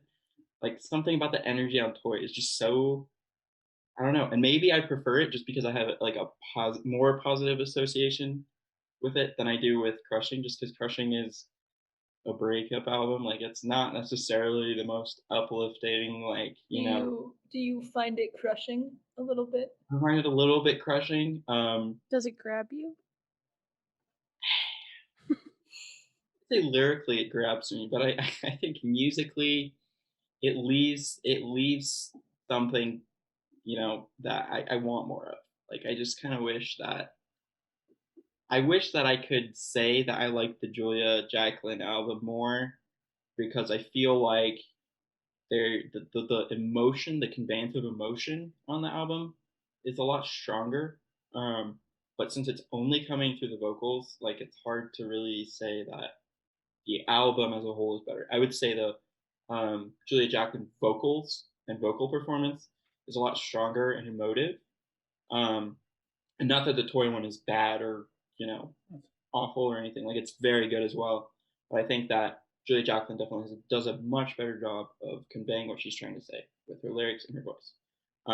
But as a whole, the Toy album it's all there. Like it all supports everything. Like every single word that is said, you have the drums pounding in the back, and it pushes those vocals further. You have the guitars, and you have all the sounds just mashing together, and it's just so like it's like punching you. It's just all, but it's like a nice punch. It's like a friendly punch. It's like, hey, guess what? Like boom, boom, boom, boom, boom. It's like a mosh pit. Like everybody's kind of in there, and Yeah, it feels I'm like kind of scared, but it's still fun. It feels like a mosh pit that's not like a Travis Scott mosh pit where it's just a bunch of like drugged out people who are just like, whoa, you know what I mean?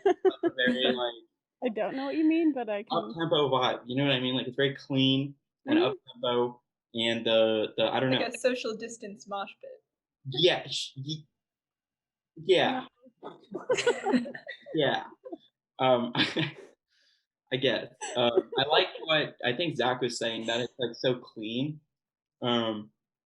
And I think it is like for a punk album, like punk I think is usually associated with this really like gritty, grungy sort of like Sloppy, yeah. garage band, just noise in your face. You know what I mean? And this achieves the punk sound without feeling muddy or grungy or some kids recorded it in their parents' basement at 3 a.m. and the neighbors were pissed off at them. You know what I mean? Totally. Which I think is a really cool feature. But Julia Jackson, Julia Jacqueline. It's over. Never mind. We just lost another friend of the pod. Julia Jackson. That's all my fault. Julia Jacqueline, you're always welcome on the pod. Hopefully Patrick cuts out what I just said before that. Oh my god, please. I would love that. Leave it in. Okay, can I say one more thing before we knock out the album that I put into this tournament? Well, I like crushing those, Zach. Grow up, Zach. Some of us got our albums kicked out first round. Yeah, You kidding me? let's just vote. Let's just vote then. Fine. Okay, Lily. What's your vote? Gleefully, no, not. I don't know. I vote for Toy with regret and remorse. Okay, Reilly. Toy. Jake. Toy. Cal. Higher than I'd like, but Toy. Oh my god. I have to vote for Crushing. Put it in there. I mean, I love that album. Hey, that's our second 4-1, guys. That's woo. I don't know if that's a good thing. Does that mean you guys like Crushing as much as you like Evil? I'm not gonna say that. Okay, so that's what the tier lists are for. Like we have our first semifinal matchup. Shall we go to the bracket then? Yes. Yeah. Can I just say, I didn't think any of you guys were gonna like that album. I thought it was gonna get knocked out on the first round. I'm so happy. Sorry, Zach, not to rub it in, but I'm just like no, it's really fine. This shocked. is absolutely how I expected. I honestly didn't expect Crushing to go past the first round either, because I know it's like I love it personally so much, and I have a strong personal connection because like of when I heard it and all of that, you know, going through a breakup, hearing a breakup album, and it's just so emotionally potent for me.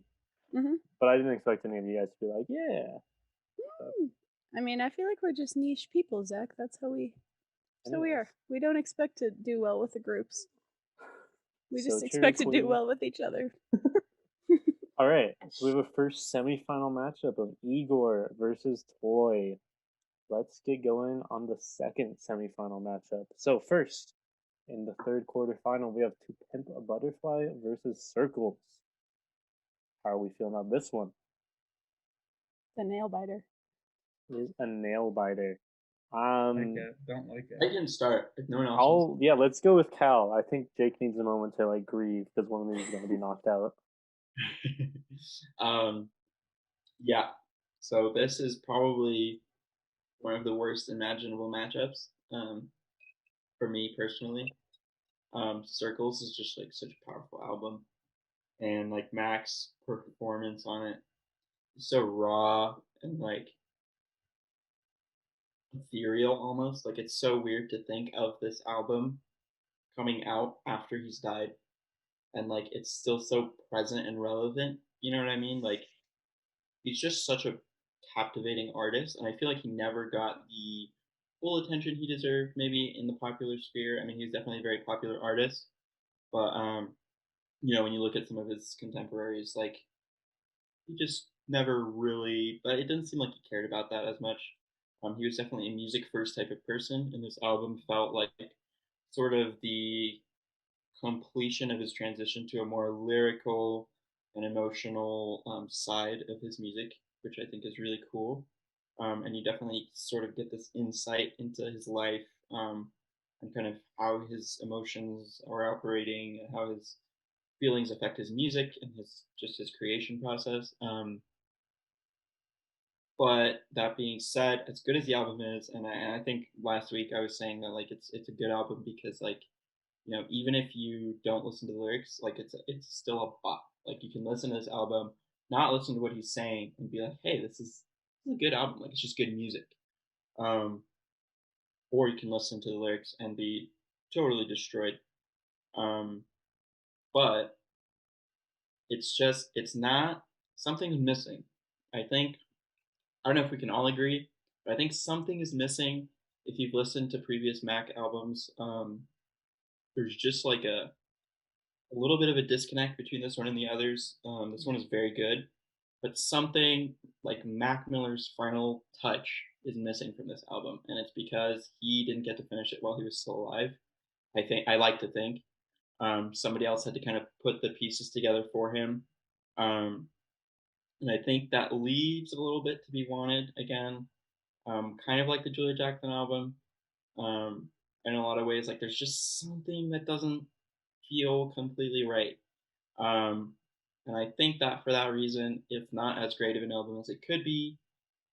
But I do think it's short. It packs a nice punch, which is really nice.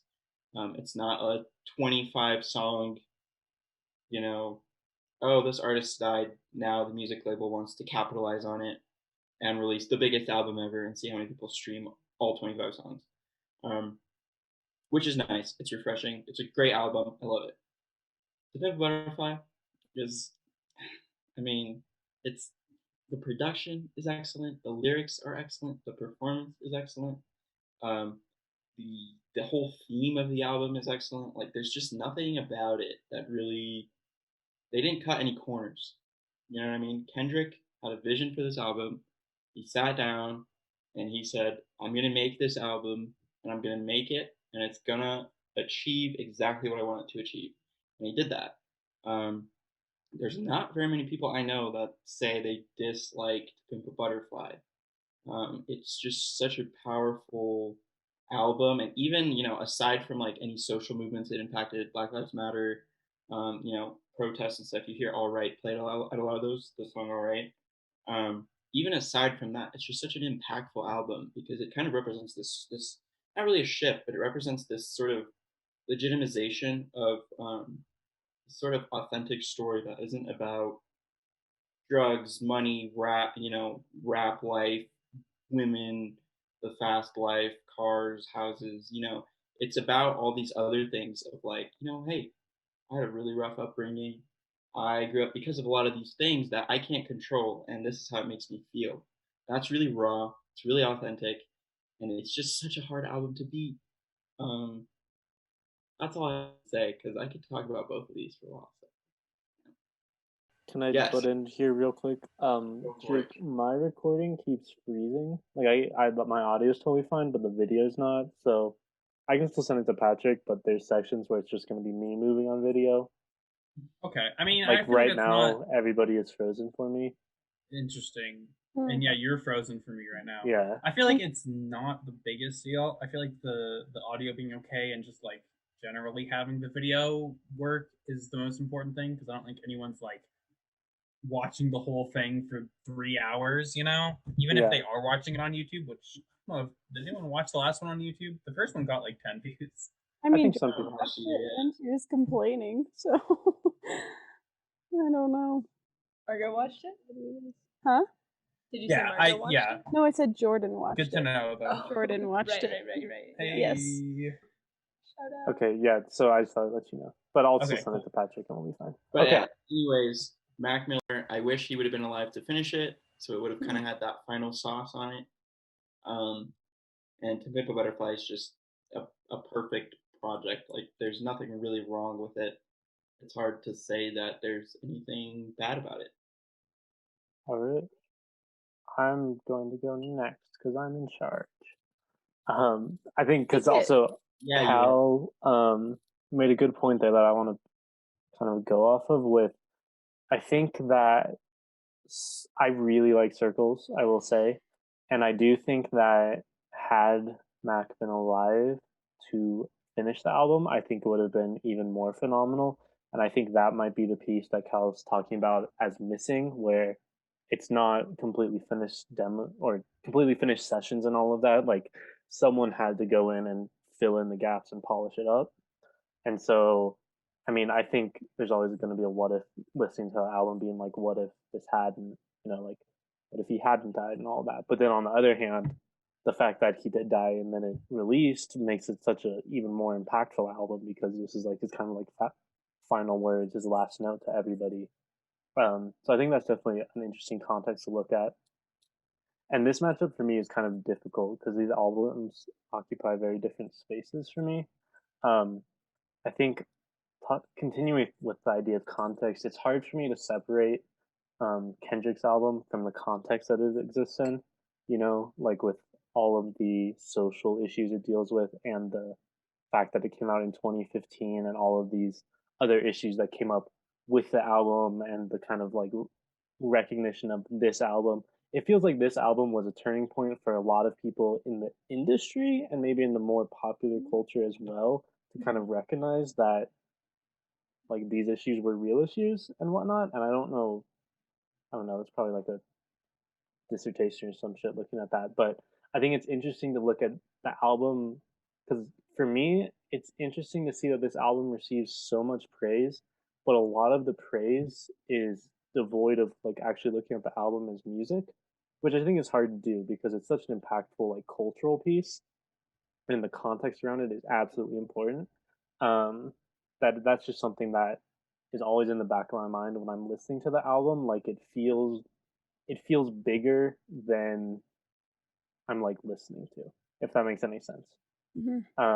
And that's not like a bad thing or anything. It's just something that I think about often when listening to this album, and it's a difficult album for me to just listen to or any songs off it to just like kind of casually listen to because there's this whole kind of culture and hype around it being such like an impactful cultural moment and whatnot.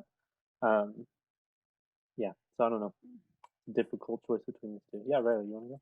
Yeah, I just want to build off of your point there. I think as a very ignorant human, I just like going into this, it was an album for me. Like I didn't know anything. I didn't know anything about the cultural impact it had. Like obviously you can hear in the lyricism like what's it about, but it's funny that you say that it feels bigger to you because for me like the musicality of it was kind of what stuck out to me first, where like just a lot of the kind of jazzy elements to it just like really popped out to me, and I was like, oh fuck, this is really cool musically. And just like sonically I was thinking about it and I was like, wow, this is really amazing, this is really amazing. And then after last week's episode when I realized that I am an ignorant fuck and I don't know anything about the cultural impact and everything that happened at the Grammys, like I just I was ashamed of not knowing that, but then like going back and listening to it for the lyricism of it is was just like a totally different experience for me, where I don't know, it just felt like I was getting punched in the gut like consistently. I was just like, holy fuck, this, like it just, oh my god, it is crazy the amount of emotion that it pulls out and the way that it speaks to the times that we're in, and just like it feels shameful. You said it came out in 2015. Like the fact that it came out in 2015, we're in 2021, and this is still like spot on relevant. Like it God, I can't even begin to narrate my feelings about it. But I mean, for me, it hit me.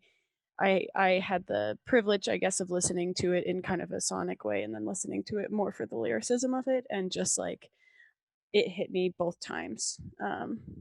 So yeah. And then should I keep Jake or going? Lily? I mean, if you want to keep going, go for it. You have more to say? Say your piece. Not about To Pimp a Butterfly. Anybody else can Do you just want hop to say in, go anything about crazy. circles? Yeah, I mean, I guess I was thinking about that one as well.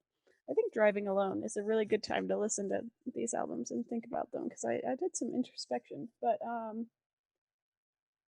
I mean, as I said last week, it hit me in a really strange way where I didn't really know why that album affected me, because I had never been like a Mac fan prior to 2018 when he died. Like I just didn't really listen to his music, you know, and I like still don't really know any of his other albums. Like, I'm sorry, but I just don't. But this one is very emotional for me. But I think I kind of agree with everybody else's sentiments where it's like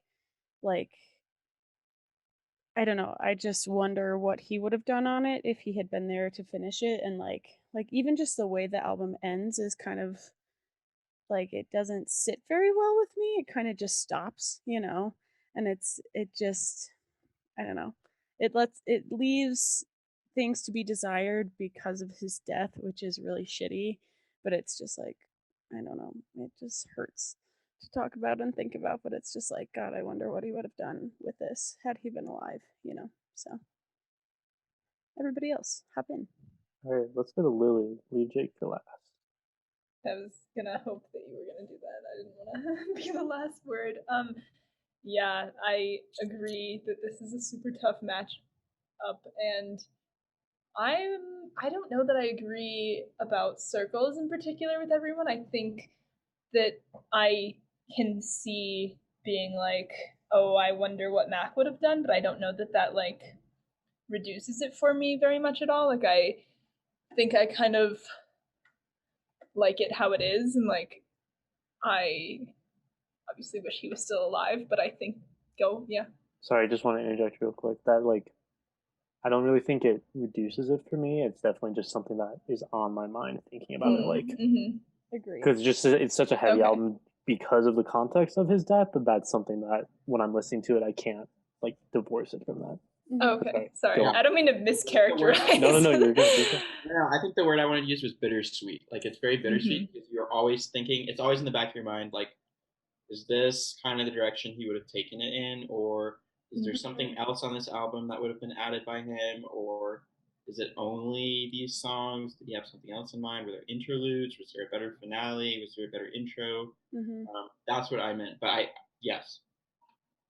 Yeah, like I'm definitely I'm not unhappy with it, and I don't want to like say like the people who finished it did a bad job, because I don't think they did. Like, I think it's phenomenal, but it's just like something that plays in my head. Sorry, keep going. No, I think that's like a totally fair point, just to be like, what would he have done? Would it have been the same? But like, I don't know. I think that isn't quite on my mind that as much when I'm listening to it. I feel until like the last song, when it's like next, I'm suddenly starting over onto the next album, and I'm like, wait, what?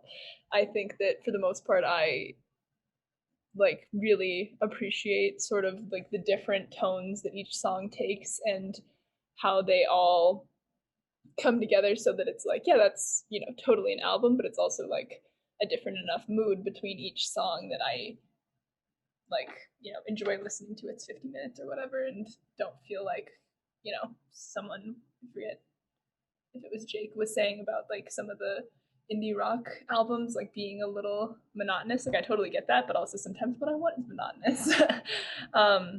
And so yeah, I don't know, it's definitely very hard to talk about Circles as if it's like Mac's whole album, because obviously he wasn't able to really put it out how he wanted to.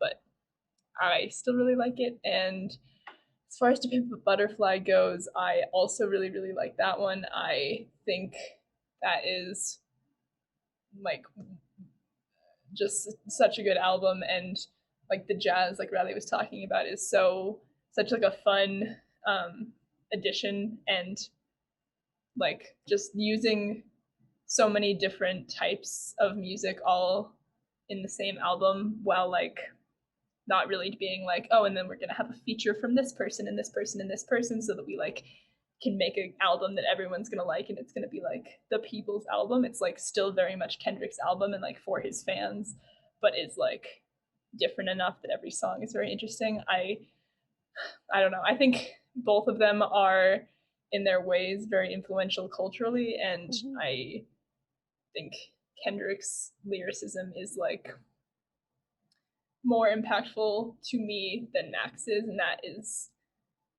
maybe the main difference between the two of them. I think it's also, I think for me too, the jazz elements are also a really cool kind of, I don't know, just a cultural element to it as well. Just, I don't know, it just like, they're so cool. Anyways. No, it's also cool because like if you think about like the crossover between, I know it's your turn, Jake. Sorry, but like if you think about the crossover between like hip hop and jazz, like at its origin, exactly, taking drum breaks from jazz songs, like this album is just such a cool like homage to that in a way, like. And I believe, correct me if I'm wrong, I don't know if anyone knows, I think he got Kamasi Washington to play on a lot of the songs. Oh, cool. So it's not just samples, like it's live jazz, like live jazz recordings. Oh, that's so fucking cool. I love that. Really cool. It's a lot like the Dark Fantasy album by Kanye, where it's like an original composition on a lot of the songs that was very methodically like planned out and written and structured in a way that it made the whole song flow together, and it didn't just take some sample off of a vinyl or some digital sample they found online and throw it in and say, hey, that's jazzy and fun. It sounds cool. They wrote it for this album. They wrote it for Kendrick's lyrics and they put it together, and it's magnificent. Yes, Zach, sorry, I'm done. Real quick before Jake goes, what did you say it was? A nice homage? Homage? Yeah, if you're gonna correct me, I would be careful, Cal. If you're gonna say posthumous, isn't it French too? It's a French word. Wait, no, that's why I'm asking. Is it? Oh god. Homage is how. Homage. I didn't know. I underestimated Americans. I'm sorry. Wait, so did you know it was pronounced homage in French, but then you tried to say it the way you thought an American would say it? Yeah. That's funny. Kick him off the call. Pretentious twat. All right, Jake. Oh, your turn. Does anyone else want to talk? I'm sorry. Not enough people have talked before me. Does anyone else want to go? No. All good points. I'm glad that everyone got to get everything out. Good stuff. Yeah, jeez. I hate this one. I hate this one so much. This is terrible because I guess I'll start with Pimp a Butterfly. And, not to sound too much like everyone's just like off screen. Not to sound like you murdered us, Jake. What do you want? That was so unexpected. Not to sound like some freaking Fantano head or something, but like it's just To Pimp a Butterfly is so like perfect in every way. It really is. It's so hard to like talk about it. And especially, it's not that hard to talk about it. It's hard to compare it to other things and try to like,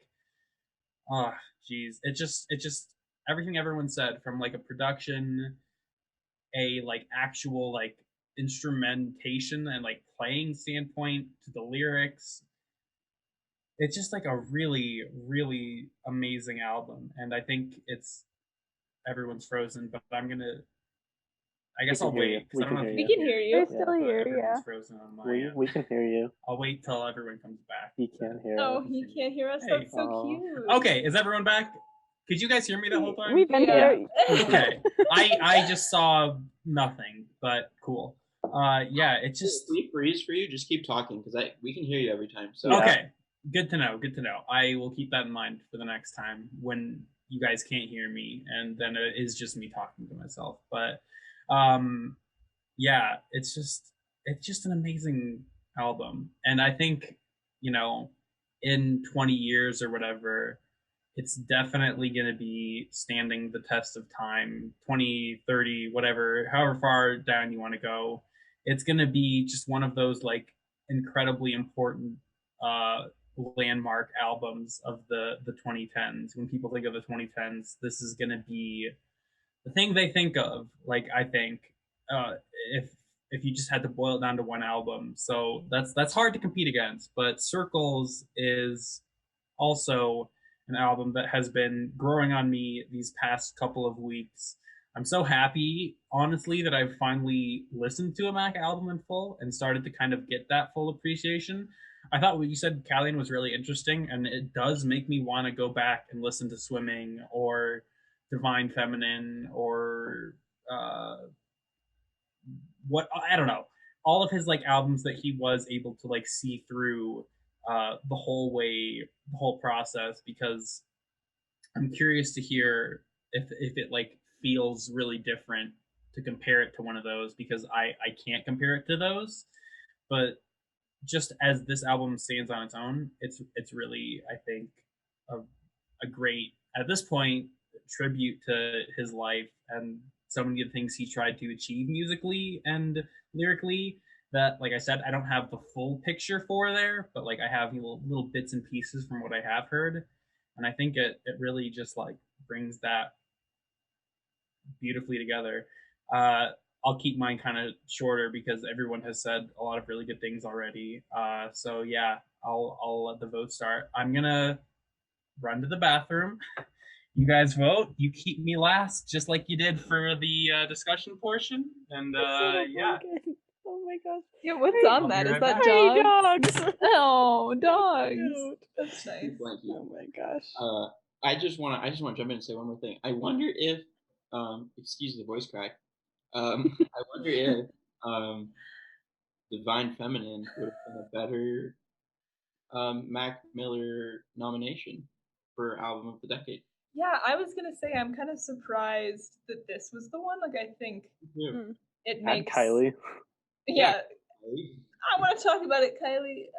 Can't text you, so I'll do it live. I don't know. I think like because so much of the criticism, or not even criticism, just like something you can say about it is like, well, he didn't get to finish it. It's like, why give this as his like contribution? But I also understand like it was obviously also very culturally influential, that it could like come out in 2020 and all of that. So. Mm-hmm. Mm-hmm.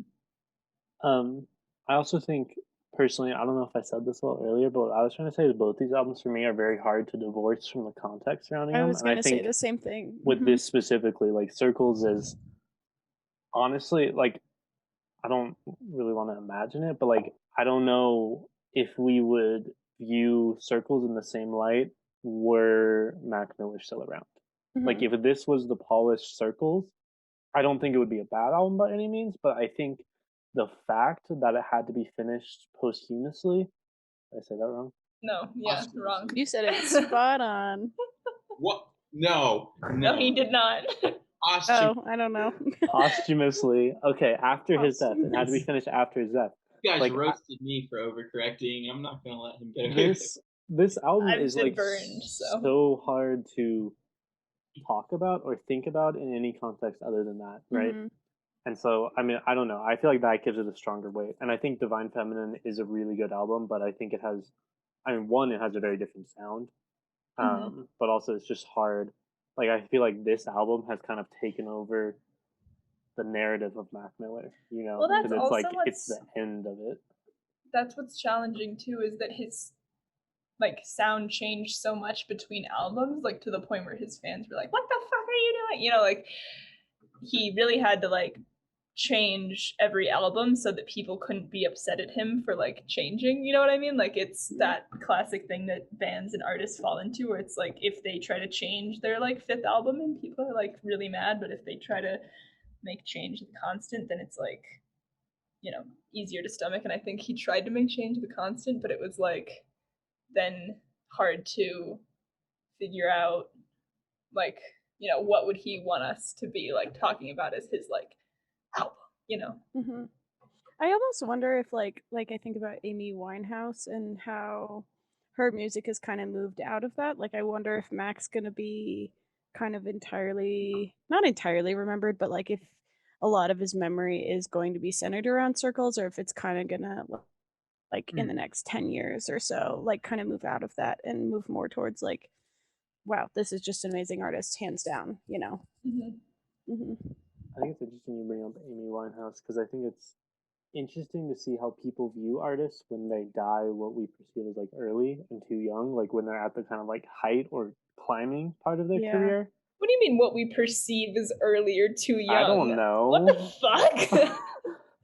Because as you pointed out, Lily, at one point, we can die at any time. So yeah, we can die at any time. We can die at any time. So we're lucky to not be dead. She said that was your blurb from SZA. I remembered it.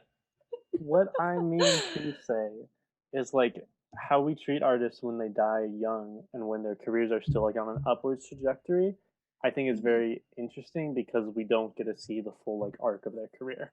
And I think Amy Winehouse is a really interesting case of that. Like I'm not calling her bad or anything, but I think it's an interesting case of how her popularity kind of boomed in the wake because of her death. Yeah, totally. It's so sad. Something to think about. All right. Anyways, let's get the vote on. Jake wanted to go last, so I will start with Lily. Oh my god, I don't even remember what we are talking. Oh, To Pimp a Butterfly. To Pimp a Butterfly. It's like I don't know what the other one was, but I know that's what I wanted. Hit it to Kalyan. Wait. Oh. Yeah. I'm gonna have to say T-Pap. Butterfly. Reilly? Pimp a Butterfly. This is hard for me. I'm not gonna lie. I wanted to go last, but since I said Jake could go last, I think I gotta go with Pimp a Butterfly as well. Hard to vote against that album. All right. I think it's gonna 5-0 2 times in a row. What I was gonna say. Yeah. Oh my god. See, that's what I was saying. I think it's gonna win the thing. It's hard. See, this is what my issue. Honestly, like why I was hoping it wasn't in the bracket. Like, it's a hard album to vote against in any of these like best album contexts because it's just one really well put together, but then two the like whole context and like mythos around it. It's like it would be so fucking good without the whole it has Grammys a weight and everything. it, you know, it is amazing without that, and then the fact that it's like, oh my god.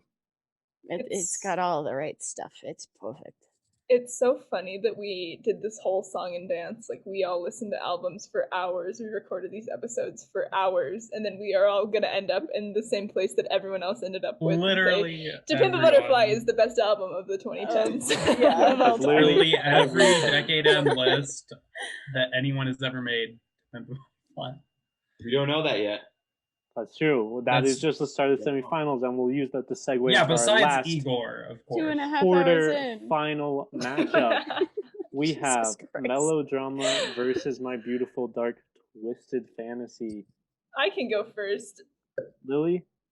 So I am like pissed the fuck off that this is even a matchup that I have to talk about. I am so tired of both of these albums. I like them both fine, but I am furious. Leave me alone. Leave me alone, Lord. Leave me alone, Kanye. Just leave me alone. But it's okay. They have to go up against To Pimp a Butterfly, so neither of them are making it. Whatever you say here doesn't really matter. Oh, you were so right. Like, every time I'm listening to both of these albums, or like in the last weeks we've been doing this, I've been trying to listen to them all the way through and be like, albums, here they are as albums. I'm like, I know All the Lights, I know Sober, I know all these songs. Like, I can't stomach listening to it through because of like the chorus structure that each of them have. Like, they're just, I personally feel that My Beautiful Dark Twisted Fantasy is kind of a pop album.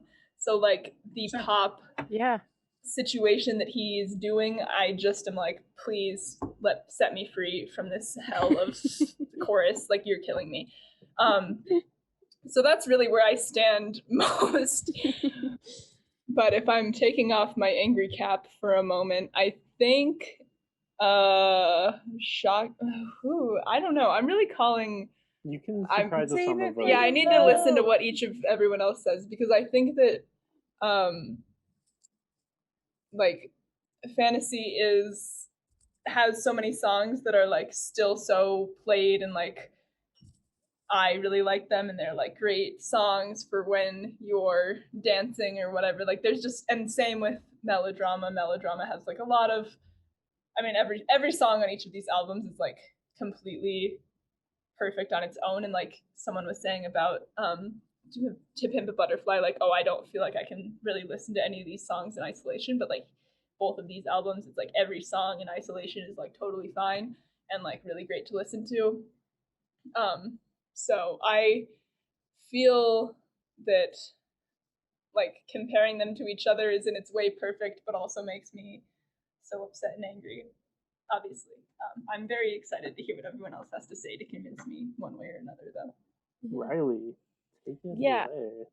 I am just gonna hop in right in the deep end with Lily because I feel pretty much the same way where I just don't ever really feel that strongly about poppy music. It doesn't really do that much for me more than anger me. So in my case, I just like as much as I do like Lorde and like have a connection with her from like my early kind of high school years, like listening to it back, I'm just like, you know what? Like at this point in my life, it doesn't really like do that much for me. Totally. And I'm sorry because Lorde, I don't want to do anything. I feel bad saying that. And then fantasy is one of those things where Lily and I have just been ragging on Kanye for so many years. Like we've just been just absolutely ragging on him left and right. And I don't know. I feel like I don't know. I feel like more of a personal connection to like Lorde's music just because haven't listened to Kanye until like literally this week, or like the last 3 weeks or whatever the fuck. But again, it's I don't know. It is a pop album. It surprised me with how good it is, but both of them I was just kind of like, So convince us, Can I go next? please. Okay, because I want to kind of piggyback on this thread of apathy, because I'm going to be honest, these two albums I don't really care that much about. But I gave Melodrama more shots, because I've heard Fantasy multiple times through, so I listened to Melodrama a few more times. And I will say this is maybe the meanest I will be ever on this podcast, but I was so underwhelmed. It's just like so well polished pop, and there's nothing wrong with it, but it just didn't do anything for me. And like the most interesting part was like Hard Feelings / Loveless for me, and I was like, oh, this is kind of cool. Like The there's some fun industrial production on noise this. I she like throws this, in, yeah. right? But then just everything else is just like you said, Lily. Everything is a good single, and to me, I'm like, I don't know if that makes a good album. Like all Not the at songs all. are totally No. fine, but I feel like every song is That's it. standalone, and I don't like how they go back together. But then Hell yeah. also, calling back to my homeboy that was knocked out earlier, Crushing, I feel like that does everything Melodrama is trying to do, but better in the Whoa. words of like a breakup album and trying to invoke emotion and whatnot. It is much more Absolutely. sparse, but I mean, personally, I love this. Obviously, this is all just my opinion. I don't need anyone to agree with me. All of this But is all of our opinions. exactly. I Go just Jake like and Cal are being real quiet. Me and Riley are like, yes. I just feel I'm like just listening, man. for a breakup album, it falls so short, which I understand. It's like a well produced mainstream pop album that's kind of more on like the dark side of pop, and I do enjoy that. But I don't, it's just such a album for me. Yeah, you wanna say something? I just have a quick question. What was it against last week? Because I did not feel the same energy. Portugal. It was against Portugal, man, and like the first time through, like I have nostalgia to some of the songs. It's like I don't hate it. I absolutely don't. It's just like in this time, it's time to get down to business and give my real opinion. I'm not sparing anyone's feelings. I think this was Jake's girlfriend's album pick, and I'm very sorry, Annie. She doesn't even listen. It's fine. She didn't even listen. She's not gonna hear this. It's fine. It's just like Melodrama to me is just such a fine album. Like it is just so fine. Like it's okay, but it is never more than okay. Personally, okay. And then Fantasy, I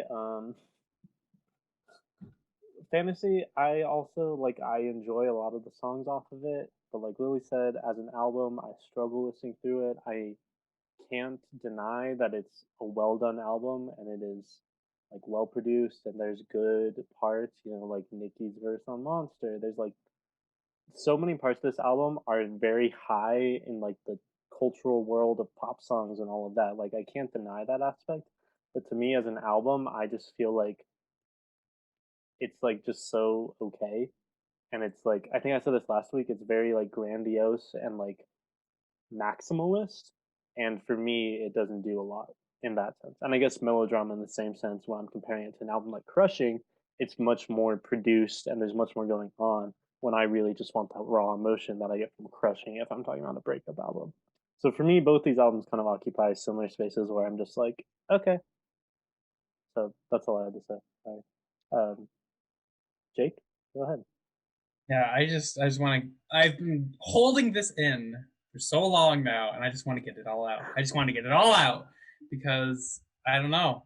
I'm feeling very, very. I feel like the universe is off balance with how I'm feeling about these albums or something. It's weird. It's Kanye versus your girlfriend, really. I think is the choice you have to make. So just keep that in mind. Yeah, that's a good point. That's a very good point. We will be calling Annie up depending on how you answer this question. Yeah, she's not going to listen, but we'll let her know what the We'll results phone are her. for sure. But I don't even know which one I want to. All right, I'm going to start with Melodrama because I actually feel kind of differently than everyone else. Where this is an album that I've heard multiple times all the way through, but not a bunch, just a few times, just like maybe once or twice in my entire history. I've heard them all the way through, and then I've heard some of the bigger singles quite a few times. But as I've been listening to it more and more, it's actually been growing on me a lot, and I think everyone has made completely valid points so far. But I was just like surprised at how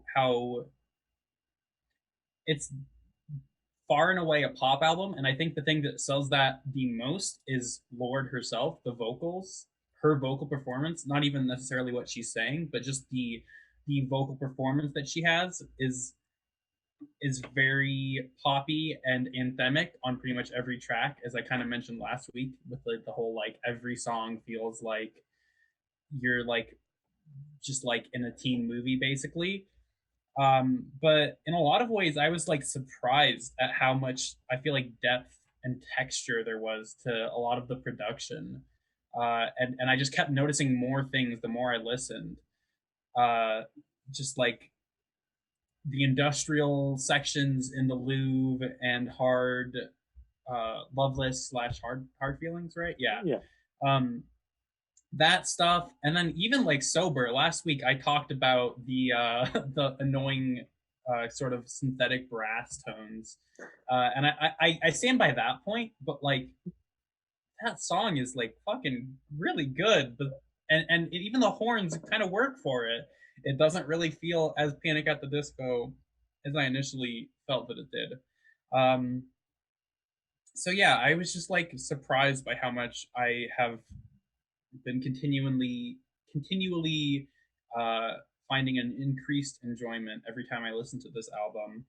I really think it's probably one of my favorite pop albums of the decade. And I also will say, because everyone was like, yeah, I just don't really like pop that much, but like for pop, this is pretty good. Pop is probably my favorite genre. I mean, I listen to like probably more rap, but like pop, I just think it's so interesting to like have this like kind of formulaic, more basic structure and then see where you can take it. That's why I love stuff like Charlie XCX and so like the hyper pop element of pop. And I think like I said last week, that kind of pops its head. Geez, I'm saying pop a lot. Kind of rears its head up on this album a bit here with some of those like textures. Oh, sorry, Zach. Oh no, I was just going to wait for you to finish what you were going to say. But oh, okay. Yeah. It grabs. Yeah, like it grabs, it rears its head around here. But I just really, really, really love pop music. I think it's one of those like weird things where like the more music you listen to, at least in my journey of like discovering music and what I love, I just like find myself being increasingly drawn to like pop music because it's just a more simple structure, and then certain artists take that and like really run with it, like Lorde or all the hyperpop people I've mentioned, or like Gorillaz. There's just like so many interesting directions you can take pop, and it's just like kind of my favorite genre. It's like what I kind of want when I'm producing music. I always like try and like think of how an artist would work over it, and like giving space to them, and just having these pop sensibilities. I think it's really cool. And Lorde, I think her album is amazing. All right, now the real bombshell that I've been waiting. Can I interject here? Oh real yes, quick? now on you the topic of pop, I too also really enjoy pop, and I was honestly surprised at how my opinion of Melodrama went down from the first time I listened to it all the way through a couple weeks ago.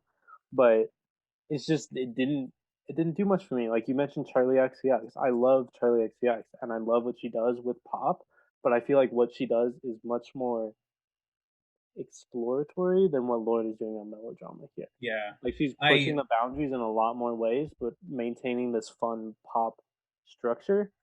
And Melodrama just doesn't it feels a bit one note throughout to me, and I'm not getting the like emotional hit that I want from this album where she's trying to convey these heavy emotions about like feeling alone and going through a breakup. Mm-hmm. Yeah, no, I get that. I if I was to compare it to Charlie or I forgot to mention Grimes, it's a very different ballpark and style, but I totally get where you're coming from and agree, but yeah, I still find myself being surprised with Lorde. And so now I'm gonna move on to my man, my favorite artist. I'm sticking to that. I don't feel different about that, Kanye West. But God, especially thinking about it critically and like trying to analyze it for this series, this album in particular has just like gone so far down in my mind. I can't even believe it, because at the start of my Kanye obsession, whatever you want to call it, this and Pablo were the two things I started with. They were the two things I loved the most. I hated 808s and Heartbreaks. I thought it sounded super like corny and weird and like dated, and it does, but like, oh my God, this, the longer I have sat with it, sounds even more dated, and like I just think it's such an overrated album, and I haven't really felt this strongly about it until this process of like listening to it over and over again, because it's just like it's the Kanye album, right? It's the Kanye album that every Kanye fan loves, and every non-Kanye fan is like, oh, if you're gonna listen to a Kanye album, this is the one. And I just don't feel that way anymore. I want to point this out really quickly. This is something that my girlfriend brought up that I thought was hilarious. And then when she brought it up, I realized that this isn't the only time it happens on the album. But she was trying to think of All of the Lights, and she's like, what's the song where he just like lists off like kinds of lights? And I was like, that's so fucking funny. It's literally a grocery list: cop lights, street lights, flashlights, all of the lights. He's literally just listing off lights. And then that's like the same thing that Jay-Z does on Monster when he goes goblins, ghouls, zombies. We know how you feel about the Monster verse. I don't even hate this Jay-Z verse. It hits. Yeah. Can I give a quick anecdote? I was running today. Okay, I went for a little run. Hey, good for you. Good job. Good. I had that song queued up. Okay, and I was vibing. And then he comes in and he's like warbly voice and everything, and he's just like goblins, ghouls, and I was like, oh my God. And I swear to God, I almost stopped to skip through his verse just to get to Nicki's verse, because I was like, it's so bad and awkward. It's so funny because What happened? What happened on that song? It's like Kanye told him last minute, hey, send me a verse really quick so I can put you on the album. And he was like, goblins and ghouls. And then he sent it over, and then it got on. It's terrible. It's a bad verse. Anyways, sorry. Continue, Jake. Oh, Reilly, did you have something? I was just gonna say I was looking for it yesterday when I was skiing. Also was vibing to it when I was skiing. Not gonna lie, kind of enjoyed it, but I was looking for that verse and I just didn't find it. I like literally was waiting for it to happen and I just like I don't know. I just didn't hear it. It just so. went right over you, which is Yeah, fair. over my little virgin ears. I have to disagree. I listened to Monster looking for that verse and I found it and I said, yes, yes, you did. And I was not mad like you all were. Yeah, apparently. no, I feel the same as Lily. I don't hate it that I don't much. hate it. I think it's so much fun. You brought it up. You hate it. No, me? No, Wait, Jake. who? No. I was just saying it's funny that all of the lights and Jay-Z's verse on Monster basically are just like listing kinds of monsters, listing kinds of lights. I just thought that was really funny. It's like a shout thesaurus. out to Annie. Not that she's gonna listen to this. Shout out Annie. You can tell her about it later. Yeah.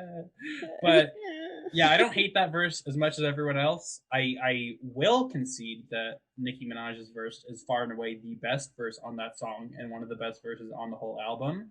One of the high points. And I will say, still, I know I've been kind of ragging on My Beautiful Dark Twisted Fantasy, but I still think it has really high highs. And then some of the songs I don't really want to hear that much. The highs, gorgeous, Runaway, Devil in a New Dress, a few more. But just in general, the whole album, I don't know if I mean, I'll probably change my opinion. I change my opinion on Kanye all the time. But I just don't want to hear this whole album. It's so long. Blame Game is so long. Runaway is amazing. I'll never skip that song, but it's so long.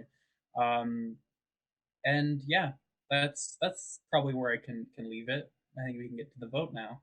Wait, no, we got to hear Cal's thoughts. Oh, I'm sorry. I'm so sorry. I forgot that I went ahead of you, and then you said something, and it confused I jumped in a couple times okay. too. The man who put a Kanye album in the bracket. Anything to add here? I definitely see kind of what you guys are saying about this album. Just both of them, just kind of being, they're just like you always hear about them, and they're good out. They're both really good albums. No one's like denying that. I don't think, but they're just, I don't know, something that they've lost their luster a little bit. I think, and they're so ubiquitous, you know. Like everyone hears it. Everyone has played it a million times. You know. That's true. I definitely think that Dark Fantasy to me is just a better overall project. Like the amount of detail and amount of work that was put into it, I think is a lot more, and I think it definitely sounds that way. There's a lot more of a composed. I don't want to say finished. A lot more of a composed sort of. There's more of a direction to it, if that makes sense. Like there's definitely a uniform sound throughout the album. It's very recognizable. Any song on the album you hear, you can say, that's from Dark Fantasy. That's a good album. That's a well put together album. I found myself surprisingly liking Lord more this week. Not enough to, as I've said many times before, I just can't find myself getting into Lord. I don't know why. I think she's a great artist. She has a very unique voice and very unique style, but I just can't get into Lord. But it's a very good album. It's a very good pop album. There's really not too much to complain about other than, like Jake was saying, like those brass sounds are distracting and annoying. I don't know who chose those, and I don't know why she okayed that on her album. Terrible decision. Like those sounds. Everything I'm else just gonna about say that it. song. I think that those sounds are fun. I like the industrial noise. Makes me feel like I'm back in the mines. Well, then Lily chose it. So there you go. Lily okayed it. But I do. You have I writing credits think that Dark Fantasy for me is just much better put together album. There's more, especially when if you know the kind of backstory behind how it was created and kind of how it lines up to, Kanye's trajectory in the popular, in society, like popular culture, like, it's a very cool commentary on sort of his, like, I'm sorry. I'm so sorry. Lily and Reilly are just texting about peeing in a cup and saying I'm peeing in a cup right now, and that's why I'm laughing. I'm not laughing at you. Lily, I just want to I'm clarify. laughing. This is the first time hearing of this. What are you talking about? You're I was gaslighting me. gonna say something's going on, but anyway, That's what Lily's texting. I just want to clarify. Oh She my was like, God. I'm peeing in my cup right now, trying to make me laugh, and it worked. And I just wanted you to know I'm not laughing at you. That's why. Yeah, that's why we're all squirming. Is because Lily was. it's being like okay. that. My Is this brother in the doesn't have a group? UTI either. Surprise. I know my takes are bad, but I know they're not that bad. Okay. Sorry, we're not making fun of anybody or laughing at you in any way. Yeah, we're only laughing at our viewers. And Lily, Jesus Yeah. Christ. How are you Laughing. sitting through 6 hours of this? 7, 8 hours of this? What the fuck's wrong with you? Just listen to the music, you freaking idiots. Hey, don't hurt our number one fan, Lisa, like that, man. We have 2 fans, and you really want to kick them off? You really wanna really do want that? to kick them off the podcast? I appreciate Lisa and Julia and all of the moms that listen to this show. I think Morgan actually listened to these. Oh, she Hell yeah. sure likes us. Heck yes. Excuse me, wait, hang on. Before you continue, are you all betrothed? How dare all of you bring a +1 to this podcast? That is so fucking rude. Back to you, Cal. Sorry. Who's not betrothed? Lily. Lily. Just you? You're gonna do me like that? Wow, Really? I'm so sorry. What Jake's basically saying right there is All Lily, of us it's your- except Jake have shown our girlfriends on this Zoom. Where's Annie, Jake? Yeah, where's Hold Andy? on. Why are you hiding her from us? Oh god, that looks terrifying. It's so cute though. Oh You my heard God, her, that's Jake. so Hi. cutie. That breaks my heart even more. How dare all of you be so cute with your significant Anyway, others? Whatever. you're in the Whatever. Order in the court. Yes, Kalyan. Anyways, Melodrama, great pop album. I also like pop a lot more than I think I typically let on. It's just a good genre. There's a reason it's popular. It's why it's called that. It's hard, and it's very infectious. It's very catchy. That's what it is. That's the point of it. So it is a good album. I really enjoyed today the Louvre. Wait, say it, you little French ass. Yeah, what's going on with you, Kalyan? This is... Louvre? He's French, Jake, by the way, in case you didn't pick that up. Well, I just knew he liked French music, but... Oh no, there's a reason, bro. I'm not one of those people that just Justin Carter. I was gonna say name names. Hey. No offense. No. Anyway, I like that song, The Louvre. I don't know how you guys say it, but Yeah, just roll with it. All right. anyways, I'm Jake, done. Saw a hand? Yeah, I just want to... I didn't even talk about this because I feel like we talked about it so much with To Pimp a Butterfly, which is kind of interesting. That's 2015, halfway through the decade. This is at the very beginning. You bring up a good point. The impact is undeniable. The impact, the legacy of this album completely hold the test of time. And even though I kind of talked about some of the dated sounds and choices and stuff, I agree. It really has held up in a lot of ways. And in a lot of ways, I still love it. So, and it doesn't, even though I like 808s more, it doesn't sound as dated as 808s. It doesn't sound as dated as Graduation, which is my least favorite Kanye album. Really? That's all I have to say. That's for another episode. I think it's for another episode. Yeah.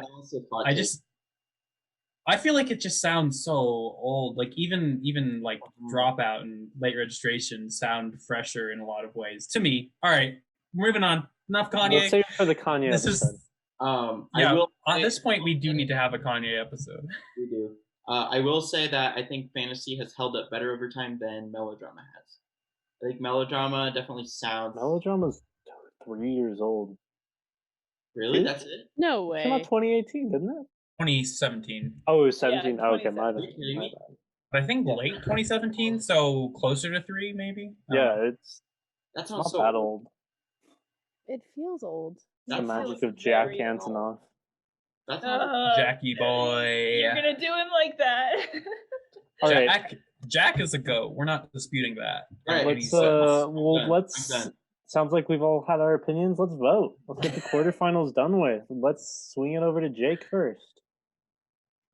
I can't believe I'm saying this, but Melodrama, Lord. All right, Reilly, I think I know where you stand, but hit me up. I don't fucking know where I stand. Can you let me know? Okay, I'll come back to you at the end. Lily. Thank you. I can't believe I'm saying this, but fantasy. A mix-up, Cal. Ooh. Fantasy. I think I gotta go melodrama on this one. Oh, As much as I Reilly. wish Reilly. I'm gonna do something dirty to you all, especially you, Zach, as my other. I think I have to go fantasy. I could go either way on that one, really. I just wanted to Yeah. make you choose, because I don't want to choose. I don't even know what's That's sweet. crazier, the Kanye stan going melodrama or Reilly going fantasy. This is That is absolutely nuts. It's like, insane. which one do you want to go against Kendrick in the semis? So we have fantasy. Oh my I god. think it's also funny that we talked about those two albums that neither of us really cared about all that much for 45 minutes. Yeah, holy we shit. definitely chatted. But now we're in the semis. So I think this. Do you guys want to take a quick break so I can use the restroom? Like, give me like. Let's get into the semifinals. Here is our bracket. In the first semifinal, we got Igor versus Toy. Second semifinal has To Pimp a Butterfly going up against My Beautiful Dark Twisted Fantasy. Let's start at the top again. Igor versus Toy. I feel like we already gave our kind of general thoughts on albums, so let's maybe talk about how they compare. Reilly, let's hit it to you since one of these is your album. I still love Toy. Igor still doesn't do a whole lot for me. Well said, Queen. All right, Jake, over to you. President. Well, I first want to say that I think it's kind of interesting the way I perceive these two albums, at least. There's a little bit of crossover in terms of like that thing we've been talking about with the punk energy, the like noise, the like driving. Yeah, and it's not on every song on Igor. It's on most of the Toy songs, I would say. I think I'm trying to like, I don't have like the whole layout of the album known as well as I do with Igor. I think it's a little like the first few songs don't even like necessarily sound quite as punky. Mm-hmm. It like definitely has a little bit more of an edge, a little bit more tinniness to it than like the singer-songwriter albums, which are just completely out of the picture at this point. I also want to say it's crazy that 3 out of 4 of these albums are somehow like hip hop albums. I just wasn't expecting that to be the semifinals. Yeah, semifinals. They each spy on a technicality for no reason. That's all I'll say. Yeah, if it was against Circles, I don't think it would have been any kind of question. But yeah. Anyway, I just think there's like, especially with songs like New Magic Wand and What's Good and Igor's Theme, I feel like there's a little bit of a crossover with that like punk energy, which is kind of cool. Especially New Magic Wand. That song is just fucking amazing. I love that song so much. Whoa. Yeah, you know how He's an animal. How it be. Yeah. Yeah, that's like just kind of an interesting comparison. But yeah, I also feel like maybe I'm missing something, but I also don't think this is something that any album needs to have or should like necessarily count as a mark against it. But I feel like with the Giant Dog album, there isn't as much of like a storyline. I feel like thematically, it all kind of ties together nicely with the like the liberating kind of sexual themes that it has going for it. Mm-hmm. But I don't think it has like as much of a storyline, which is not necessarily a good or a bad thing. But I think Igor kind of comes together a bit more conceptually for me, and then just overall has a more interesting sound and direction for me. And I will leave it there. Great. Okay. Since I'm the host, I'm going to toss it back to me right now. I think what you said about concept albums, this is not too related to what we're going to say, so I'm just going to slip it in real quick. It's interesting to me how many albums are in here are more concept albums. Mm-hmm. Like when we think of what the best album is, it seems like a lot of us gravitated towards something that as an album is a cohesive idea or story. Like You have Igor telling a story. Crushing, I'd argue, is more of a concept album with front to back, like it's going through this kind of breakup. To Pimp a Butterfly, you could say is a concept album as well. I don't know if Circles is as much of a concept album. And then My Beautiful Dark Twisted Fantasy could be argued to be a concept album front to back as well. Definitely. Just to clarify, I was looking at the quarterfinals there in case you were wondering. Yeah, no, that makes sense. But I think it's So interesting you're how just many of bringing yourself back. I'm Sorry. always That's why you threw Crushing in and then gotta didn't center include myself. SZA, Yeah. which makes sense because quarterfinals. I mean, Right, sorry. SZA, okay, Control, concept album. Twin Fantasy, also a concept album. You know, I think... I mean, it makes sense why concept Puberty albums... too, for God's sakes. Because we're not talking about, like, our favorite artists of the decade, our favorite songs of the decade. We're talking about albums. It's so like cohesive from to back. So yeah, it's makes interesting. sense. That's the only point I wanted to raise. This is a hard semifinal for me. Both these albums actually grew a lot on me from the first time we listened to it for this than the second time. I will say I think Toy is kind of along the lines of music I generally listen to, like in my day to day. Like that kind of fits more into like I tend to listen to mellow music, but I do listen to a decent amount of punk and where was this energy when it was up against Crushing? Mm-hmm. Yes, that's. Reilly, can you kick Lily from the Zoom? Mom, please. I'm a diplomatic queen. I cannot. But Igor, I was honestly surprised. I was ready to like shit on Igor if it went past the quarterfinal before today, but I listened to it today and it really grew on me, honestly. Like I was like, I did not get annoyed by any of the production choices at all, and I was like, this is honestly really solid. Like it just finally clicked for me. So this is a hard match for me. Lily, you wanna go? Yeah, this is also a hard matchup for me. I think, yeah, similarly to Zach, both these albums grew on me. As as albums, I feel that Igor is just like a little more cohesive for me and what I look for in an album, because to a point you made many episodes ago, Reilly, you were like, I feel like it's kind of like walking through a park, and I do feel like it's kind of like walking through a park, but I think also the story of Igor carries it for me in a way that Toy does not quite do, just because it doesn't have a beginning, middle, and end type of situation. It's just concept being like about the same sort of idea, and like I think that the way that Toy flows is really great too, but it just is not. I mean, Igor is like very explicitly like is the story album of story albums. Like it's just so perfectly that.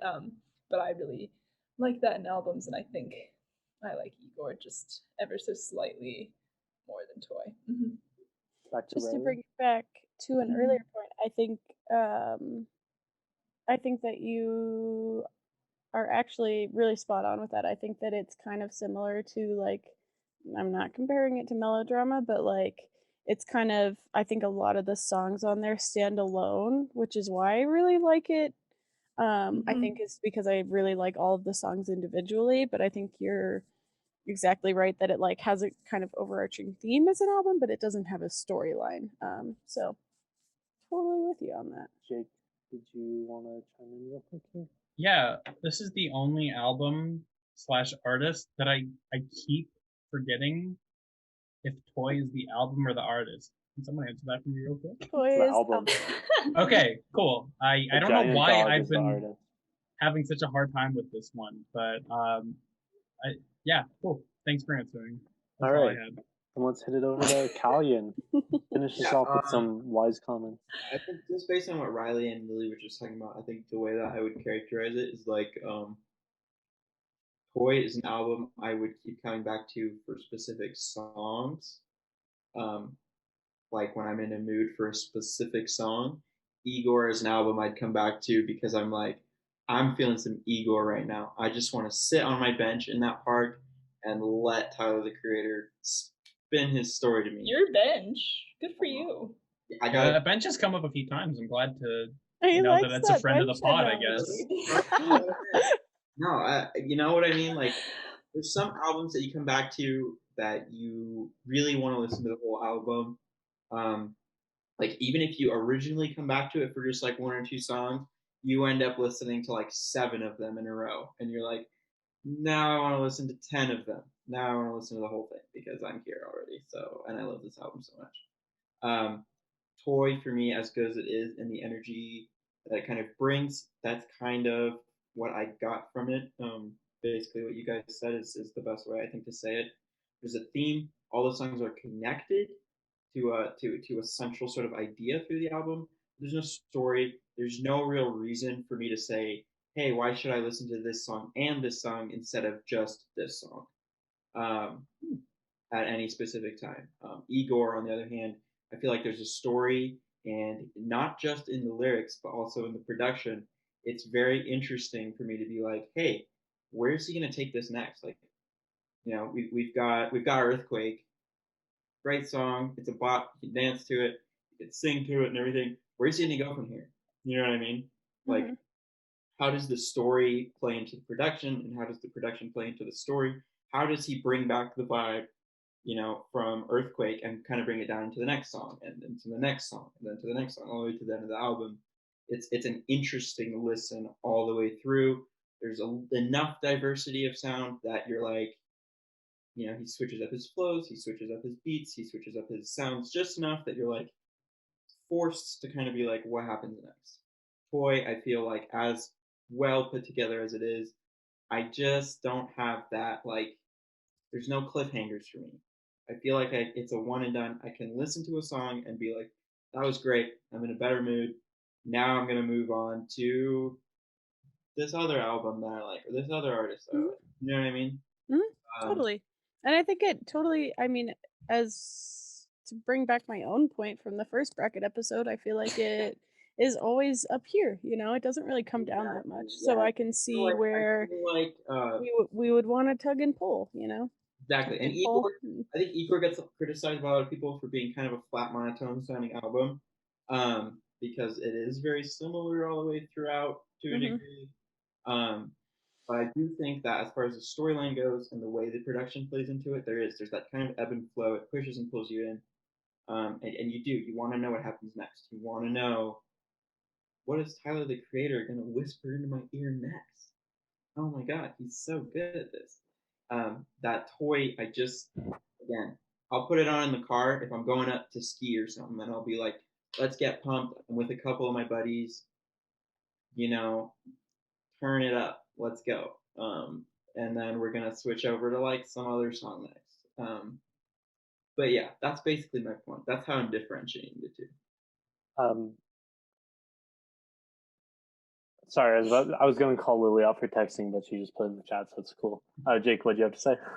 Oh, I just wanted to say that that's like, I feel like what you just said, Kalyan, about both of those albums is just something I've been trying to like articulate with a few of these albums at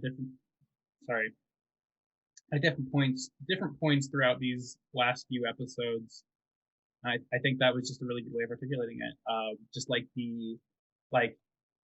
I would want to listen to this album all the way through versus here's a few songs that I would totally love on their own, and some of them are gonna be better than others, but the whole album isn't just as much of an experience. And I feel like I've been just trying to like find the right way to phrase that, and I think that was a good way of doing that. So thank you. I'd agree. Okay, are we ready to vote on the first semifinal now then? Yes. Let's hit it up with Lily. Start us off. Once again, I forget what we're talking about, but Igor. Okay. No, I remembered, Igor. but it took me several seconds to get back. Let's go to Reilly. Toy. All right. I will go. This is tough for me, but I'm gonna have to go Igor. Ooh. And I really struggle with that because I don't want the final to be like hip hop versus hip hop, but it will be. Wait, yeah, how do we get here? I told you guys that Pimp Butterfly would win. Just saying. Cal. Well, we don't know yet.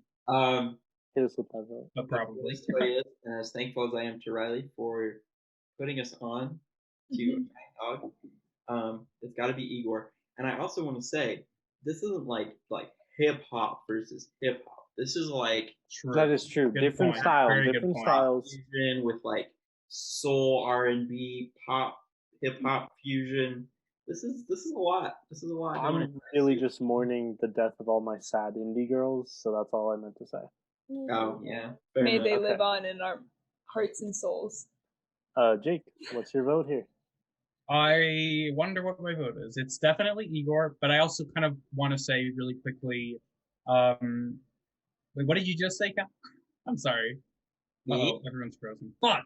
Okay, we're gonna try to remember what you said, because I know you can hear me. You said, I said, you hear me? that, You hear me, bud? you No. said, what did you say? What did you say? Okay, alright, you're back. What did you say, Cal? You hear me? Okay. Yes. What do you mean? What did I say? What was I talking What was about? the last thing you Different said? styles of hip hop? Different style of hip hop. Okay, I was gonna say, yeah. Different in each album. I just I'm thinking about when Tyler won the Grammy for rap album, how a lot of people were happy. I was very happy. But a lot of people were like, this is literally not a hip hop album. This is pop. This is straight up R&B with a few rap.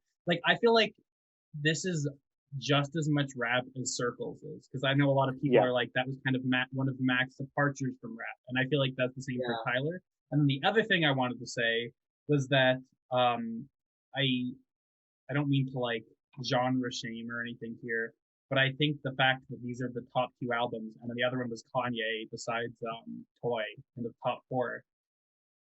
I just think, man, hip hop is one of the most impressively evolving genres throughout and I know it's still relatively new, it's not as old as rock or There's other things that were in that statement. What was that? There was zero genre shaming. You remember? Well, I just mean I think it's so amazing how much hip hop has changed since its inception 30, 40 years ago to where it is now. And it's the most popular genre in the world, but it's still constantly finding new ways to evolve, where I feel what was the most popular genre before hip hop? Probably rock. It just never did, when it was as popular or since, just evolve as much as hip hop has. And I just think it's to me, one of the most compelling genres of all time. That and electronic music, I think, have the most room for change and diversity. That would be a I'm good getting some hot future podcast episode, Jake. Reilly has something to say. Wait, I would love to hear what Reilly before has we to go to say. what Reilly has to say, for the viewers at home, Lily just said in the middle of Jake's spiel about hip hop and how diverse it is and how it has grown, she said, "Yeah, remember Hamilton?" And that's why I lost it, in case Patrick leaves that in. Okay. And I wish I didn't remember Hamilton, but I do.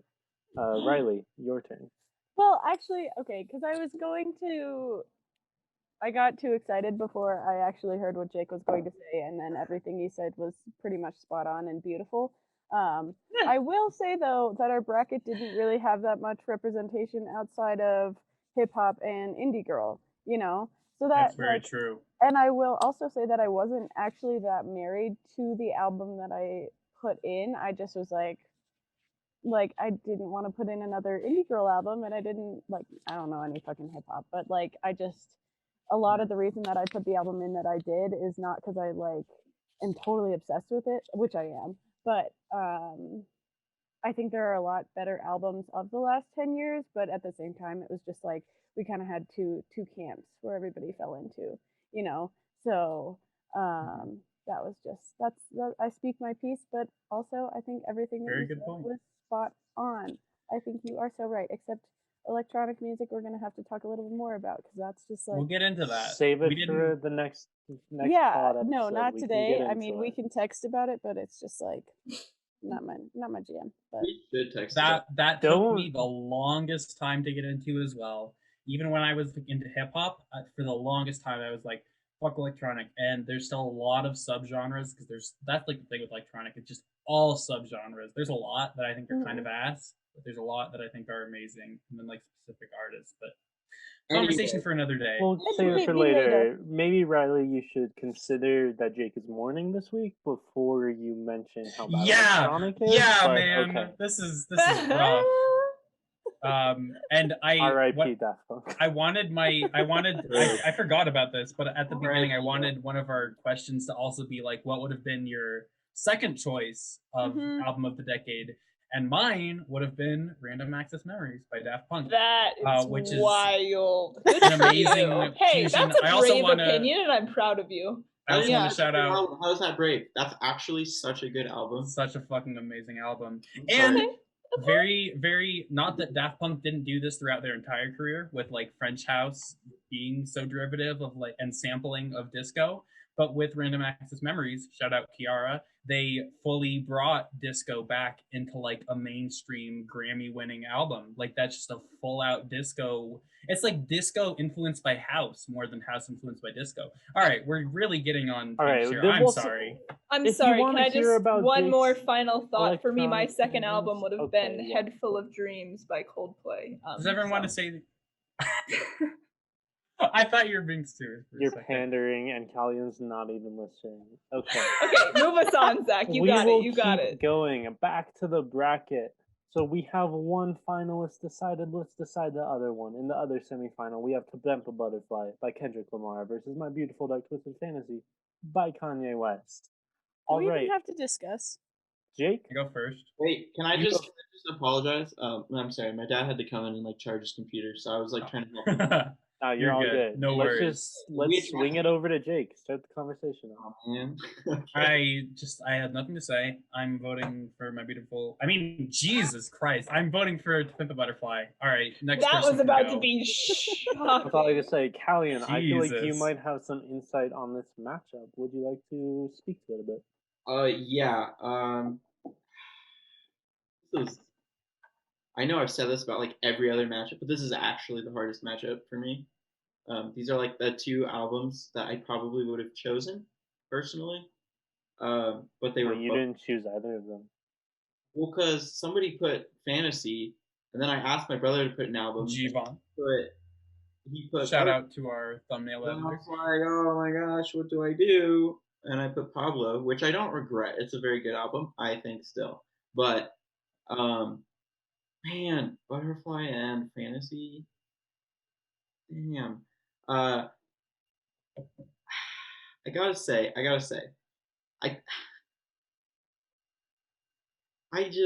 don't know, man.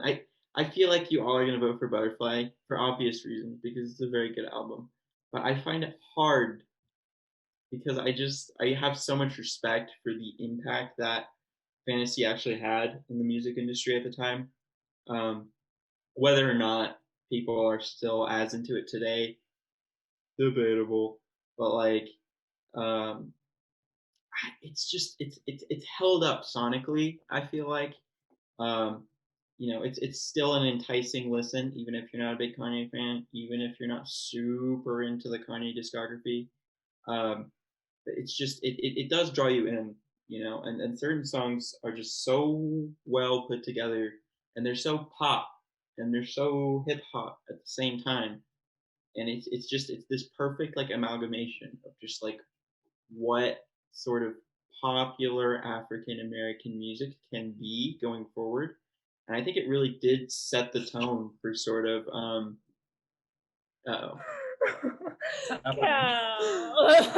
What? You gotta slow down, man. Oh my gosh. What did I do? I just don't know that African American music. Popular African American music might be the best word. What did he say? As in like the genre of hip hop, right? Like taking hip hop, which is like a traditionally African American genre, right? And kind of pushing it forward into a more popular sphere, which I think it definitely did. The album. Do you want to speak your piece here real quick? I was just gonna say, I think African American is like not the term that is used anymore. I think we say black now. So like. Oh, I apologize. No, you're fine. It's fine. What and you're hip-hop saying is generally much more worldwide than just American. Wait, what is? Hip hop as a genre. No. Yeah. No, it is, but it's like it's an American genre, right? Yeah. Okay. At origin, yeah. Sure. No, that's what I meant. I apologize. I did not realize that African American is not what we say anymore. My bad.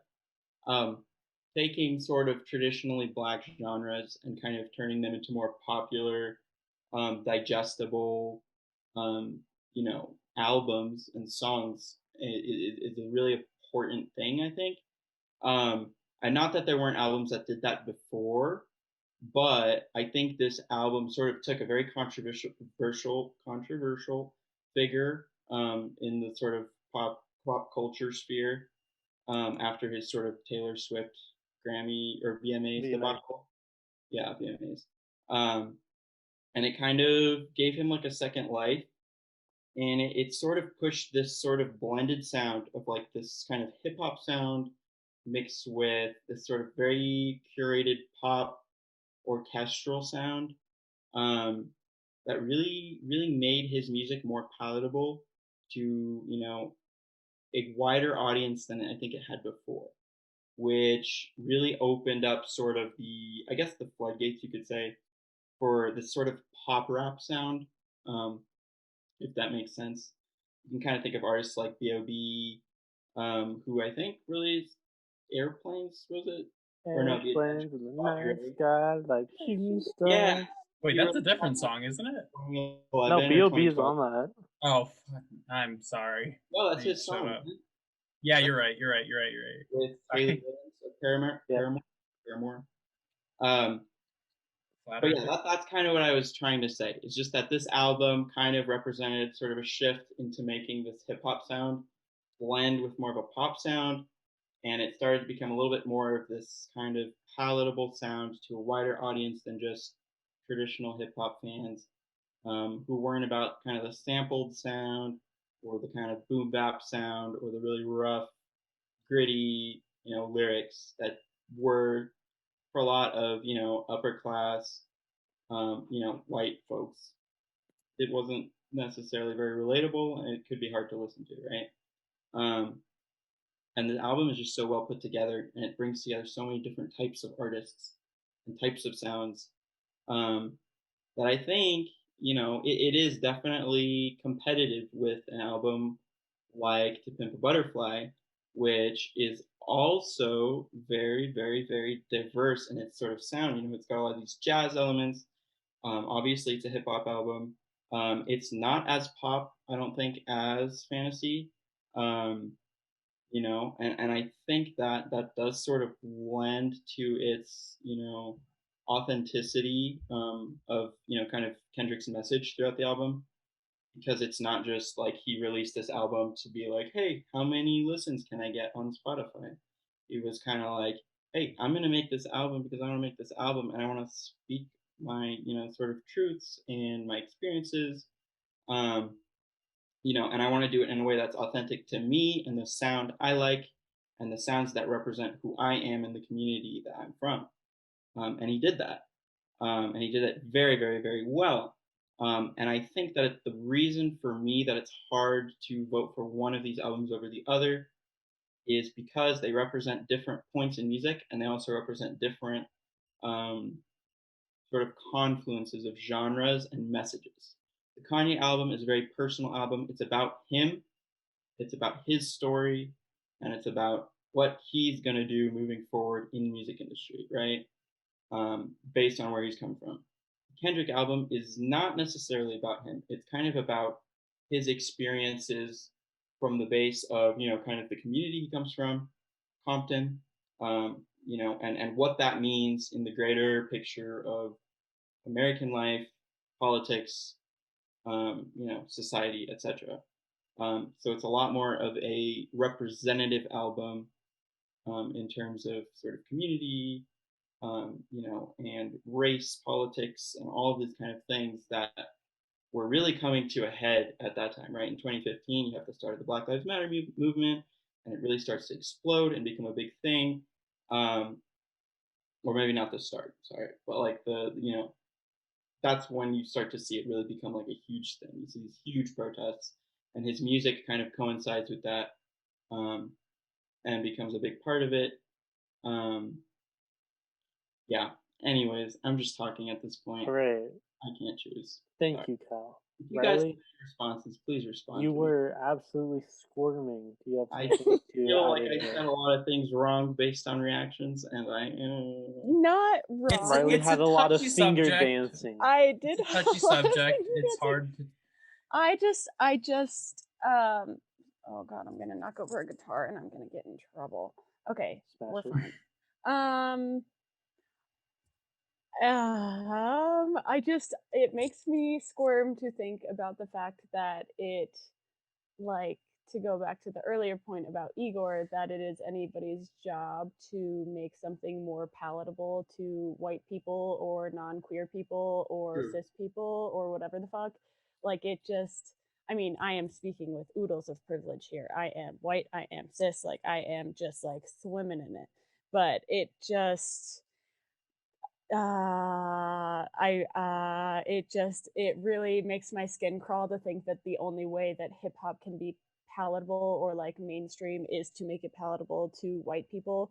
And I think I'm also totally like in that zone of like, I don't like know that much about hip hop, but it just like, oh god, it just, I don't know, it just made my skin go and I'm not saying that that's what you said, but it just like, Can I Can clarify? I respond Yes. on behalf of Cal, actually? Yeah, Do you please mind? do, because I think I definitely took a few words and was like, oh no. No. I mean, I think what you're saying is totally valid. It's just like I think I said this whenever we talked about this album last, but like I think Kanye absolutely deserves credit for like making hip hop mainstream, and like what it Mhm. means to make something mainstream is to make it palatable to white people, but like, Which is cis just, people and it's straight not an people and rich issue people. with anything except for our own institution, like that we live under. It's not. Yeah. Well, Basically, that, It's but not it's also anybody's like, fault for that's the way that it is, you know. I think like that is criticism that this album gets from Mhm. people who really like Kanye, is like, oh, this is too, like, you have someone from every genre and you're just bringing them in to like try to get as broad of an audience as possible, which Mhm. like,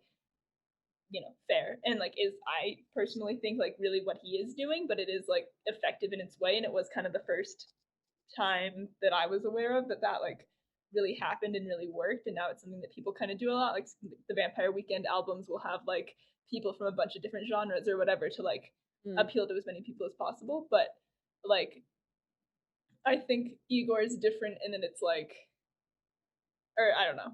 We'll talk about that in seemingly the next round. But like, like it is more about Kanye's ability to make this something that is like pop enough, and if that's a problem in its own right, like totally. But I don't know. As opposed to Igor not necessarily doing that, but it's still being Perceived. a Yeah. queer storyline, which is Mhm. liked by a lot of people, and that's it. I don't know. Yeah. It just makes me like, go ahead. I didn't mean, like I definitely didn't mean that like it was his job or that it's anybody's job to make music more palatable to like or anything. Like especially hip hop. I just meant that album kind of did that. That was Did that in its own right. Do that. You have a lot of people who had never heard Kanye's music before. They knew him as this figure, as this rapper who did a lot of controversial things in the public eye, and he was in a lot of ways a despicable person in the same ways that he is now, for more extreme reasons now, maybe justifiably so now. But at that time, he was kind of just like that guy who rudely interrupted Taylor Swift at the VMAs. And keep in mind, in 2010, that was like one of the craziest things that ever happened. You know what I mean? Like in celebrity land. Now to us, that's just like, oh, totally. Someone interrupted someone at the VMAs. Please, I wish that's all that happened at the VMAs. Nowadays, you have people like doing the craziest things. You know what I mean? We have people like not showing up because they're like, oh, I was supposed to perform, so I just ditched 2 days before so that the VMAs had to like figure out a new performance. But at this time, that was like the craziest thing, right? And then he comes back with this album that's just so well produced and so well put together. And not that any previous hip hop albums or Kanye albums weren't well put together, but they were so much more constricted into this, hip hop sound hip hop genre, which I personally love, a lot of people love, but it definitely restricted his audience, and it restricted the audience that hip hop kind of received at that time. When you have an album that comes out like this, which incorporates elements of both, this very orchestrated pop sound with hip hop, it starts to appeal to a larger audience, obviously, right?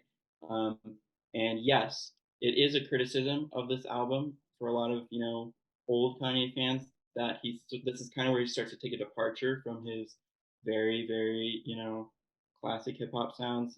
808s and Heartbreaks as well.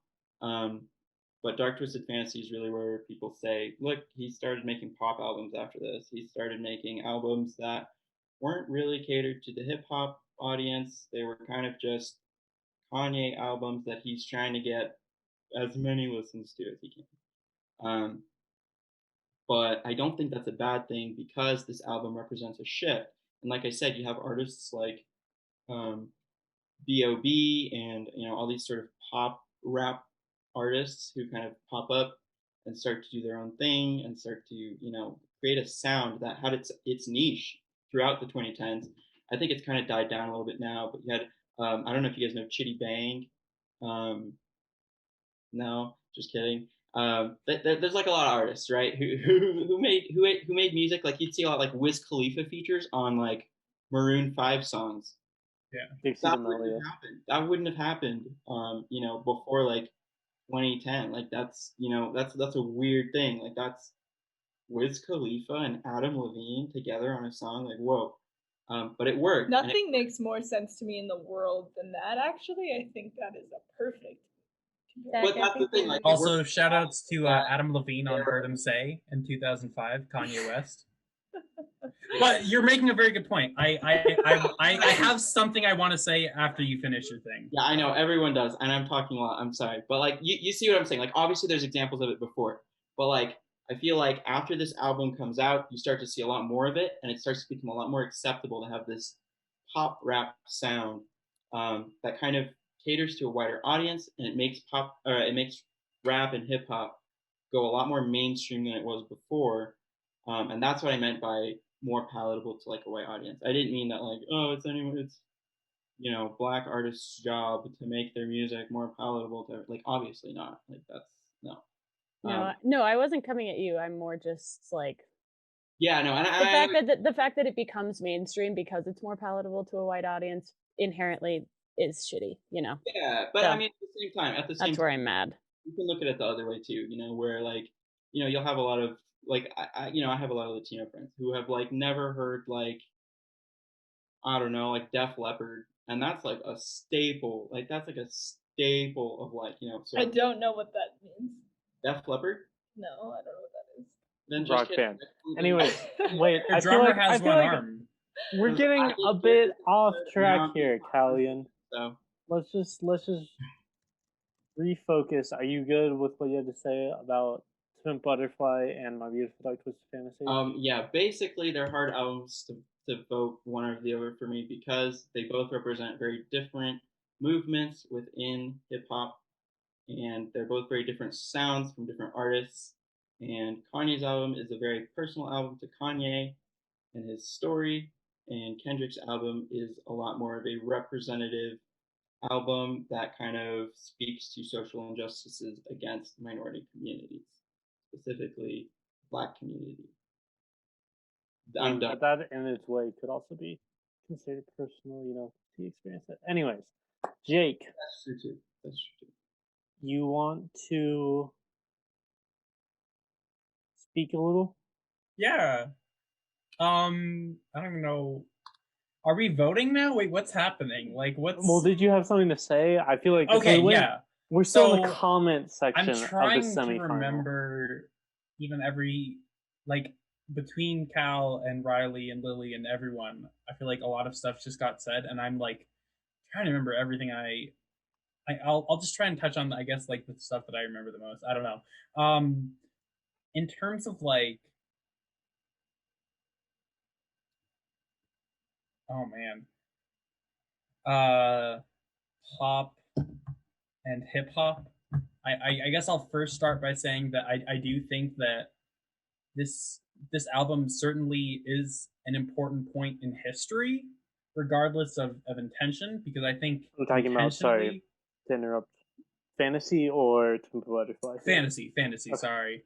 I think, and this is something, again, that, like, the longer I've been a Kanye fan and been listening, I've started to, like, realize more and more, is that kind of from the start, like the very start, I feel like, not counting like the sonic like palettes and the kinds of beats that Kanye was making, just as a songwriter from the very start, he was like so in the vein of pop music and pop kind of songwriting.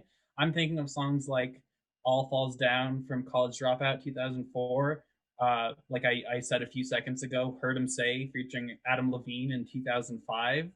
And then especially with Graduation and 808s and Heartbreaks, just like in terms of like the kind of instrumentation used, like the synthy, more sparse synths and drums, which I think is like a huge thing you hear in pop music, like giving more room for the artist to perform. I feel like just since the start of his career, Kanye has been a full-on pop artist, and I think it's undeniable that in a mainstream sense, dark fantasy does represent a um like full circle basically of that journey of like it really blowing up. Like there were songs before, like Heartless is maybe one of the biggest examples from 808s of like it becoming really popular. But yeah, I just feel like that's like kind of what he's always been. And then I don't know. I that's kind of all I have to say. There was a lot that just went down, and there's a lot in the chat that I am not even paying attention to right now. But I'll leave it there for now. Yeah, I think like I mean obviously there's so much to say about both these albums, and there's a lot. I personally feel like we as a group of 5 non-black, Are coming entirely from missing. Boulder and Yeah. Colorado, that we cannot personally comment on. Mhm. But there's definitely a lot to say about both these albums and their impacts. That being said, are we ready to vote? Does everybody feel confident in their options? I think we can, discuss about this another time, perhaps. Yeah, this could be a whole conversation. This could be a whole episode, a whole week. This could be so much, and I'm sure so many people have said what we are. I don't know why saying. we're shying away Different from really ways. doing the discussion now. We're only 4 hours in. It is. It is late, and I have homework to do after this. So let's fuck. vote. Let's swing it over to me first because I haven't gone first yet, and I am going to vote for To Pimp a Butterfly for reasons you can listen to earlier in the episode. Let's hit Lily now. EPAB, also for reasons Zac said earlier in the episode. And Kalyan, the controversial one. Let's see. Man, I feel bullied into T-Pab right now, man. No. Stick with your heart, man. Stay Live with your you. truth. I'm so split. I'm so 50-50 though, so I'm like, Live your truth. I don't know. I guarantee you how you vote will not affect the outcome.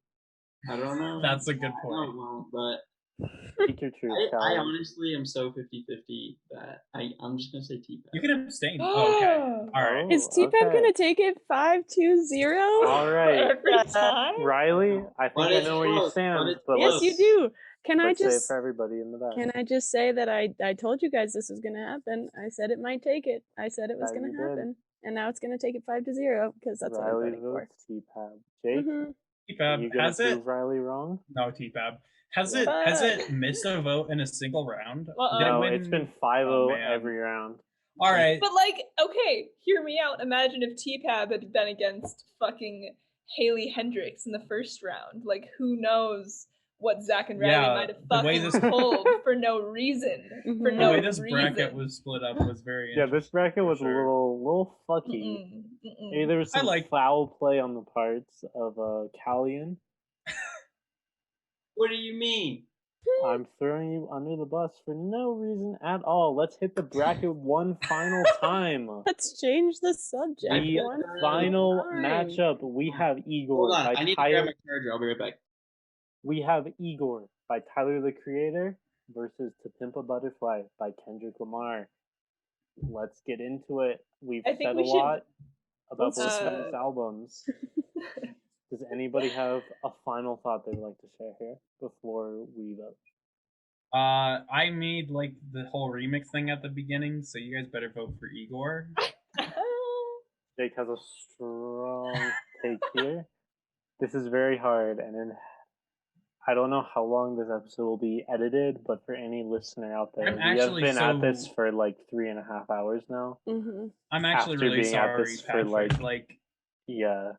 I don't know what you used to edit, but and this is too late to say at this point, but and I feel like you probably would know about this, but if you don't have a scrubbing tool, a speed tool, you might want to get that, because I always listen to these 2 times sped up when I'm editing, but I'm I sure do you're not, doing that as and well. it takes me about 8 or 9 hours. It takes me about the same time, so we're I put in chilling. much less quality. All right, good to know. Thanks, Jake. Okay, Cal's back. Does All right. anybody have anything to say about this final matchup? I feel like we've talked about both these albums extensively over the course of this episode and the past 2 episodes. Igor So and maybe we keep- should just vote. Are we all ready to vote? Yeah, I'm ready. Give your Yeah. hottest take possible. Jake, you're ready. Hit the vote. I know what you're voting.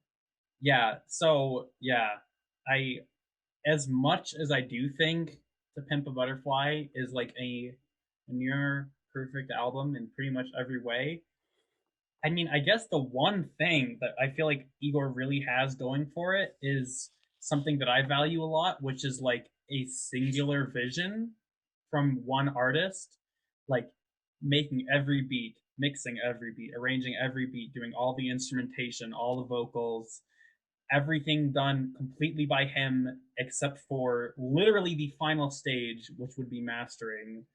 I think is super impressive, and I don't have any issues with To Pimp a Butterfly as far as its runtime or length goes, but it's a very long album, and I feel like in terms of like enjoyability and digestibility, is that a word?